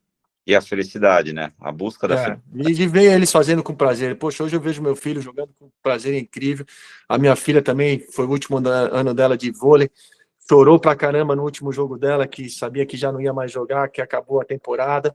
Mas, pô, saber que esses 4 anos dela foi super importante para a construção dela como pessoa e tá fazendo um esporte, ter lidado com todas as dificuldades que ela lidou, de ficar no banco, não jogar, e de querer jogar, e o treinador não colocar, e achar que tinha que jogar e tudo mais. E eu falo, você continua fazendo seu papel, continua treinando, fica pronta para na hora que a oportunidade aparecer, se agarrar.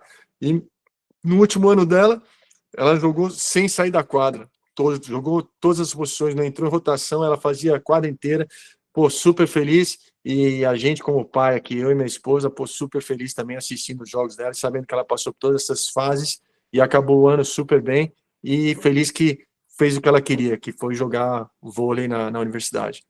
Legal, viu, Jaime? Muito, muito feliz. Agora, eu jogo tênis amador aqui todo dia, né? Já sabia que eu não ia conseguir devolver nenhuma bola sua. Agora você me fala que é o número 1 no pickleball, que também eu jogo. No tênis de mesa, no badminton e no pádel também você joga? Porque aí eu não vou conseguir... É que eu sou muito competitivo, viu? Como eu falei para você, eu sou muito competitivo.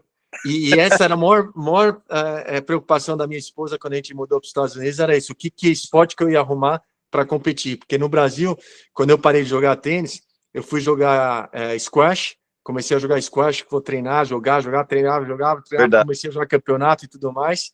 Aí cheguei à primeira classe, e aí quando cheguei na primeira classe, comecei a pegar molecada, aí eu morria, não aguentava mais o meu fôlego. Aí, como eu não gosto de perder também, eu falei, bom, eu vou para outro esporte, que esporte que eu vou agora? Comecei a jogar futebol, aí comecei a jogar futebol no clube, no Paineiras, joguei Campeonato Paulista para cima de 35 anos, 40 e tudo mais. A minha mulher falava, você é louco, você vai se arrebentar. Eu falei, Lu, eu preciso disso, eu preciso competir. E quando a gente mudou para os Estados Unidos, era essa pessoa, falou, bom, onde que ele vai arrumar um esporte para poder competir? E aí acabei encontrando o pickleball. Pô, hoje eu sou feliz pra caramba jogando torneio, eu volto, parece que eu tenho 20 anos de idade. Só o corpo que entrega que eu tenho 55, começo a sentir dor no corpo inteiro. Coisa de geminiano isso, é isso aí. Muito obrigado, Jaime, é um prazer imenso. Rodrigo, vamos abrir as câmeras aí, pessoal. O Rodrigo vai fazer uma foto aqui, vem Carol, ó, quem tá aqui do meu lado aqui, ó. Fala oi pro Jaime aí, Lorenzo. Oi, Jaime. Sim. E aí, tudo bom? O Zé Nilson tá aqui do meu lado o tempo inteiro. É para isso. Legal. Parabéns, viu? Foi ótima a palestra. Obrigado. Fantástico, fantástico mesmo. Todo mundo abriu a câmera já? Vamos tirar uma foto? 1, 2, 3 e já. Rodrigo, você tá no mudo. Espera aí que o pessoal tá abrindo ainda. Bom, agora acho que foi. Vamos lá. 1, 2, 3 e já. Boa. Vou mandar lá no grupo já. Muito obrigado. Deus abençoe, Jaime. Muito Valeu. obrigado. Boa noite. Valeu. Abraço aí para vocês. Boa noite. Tchau, tchau. Tchau, tchau.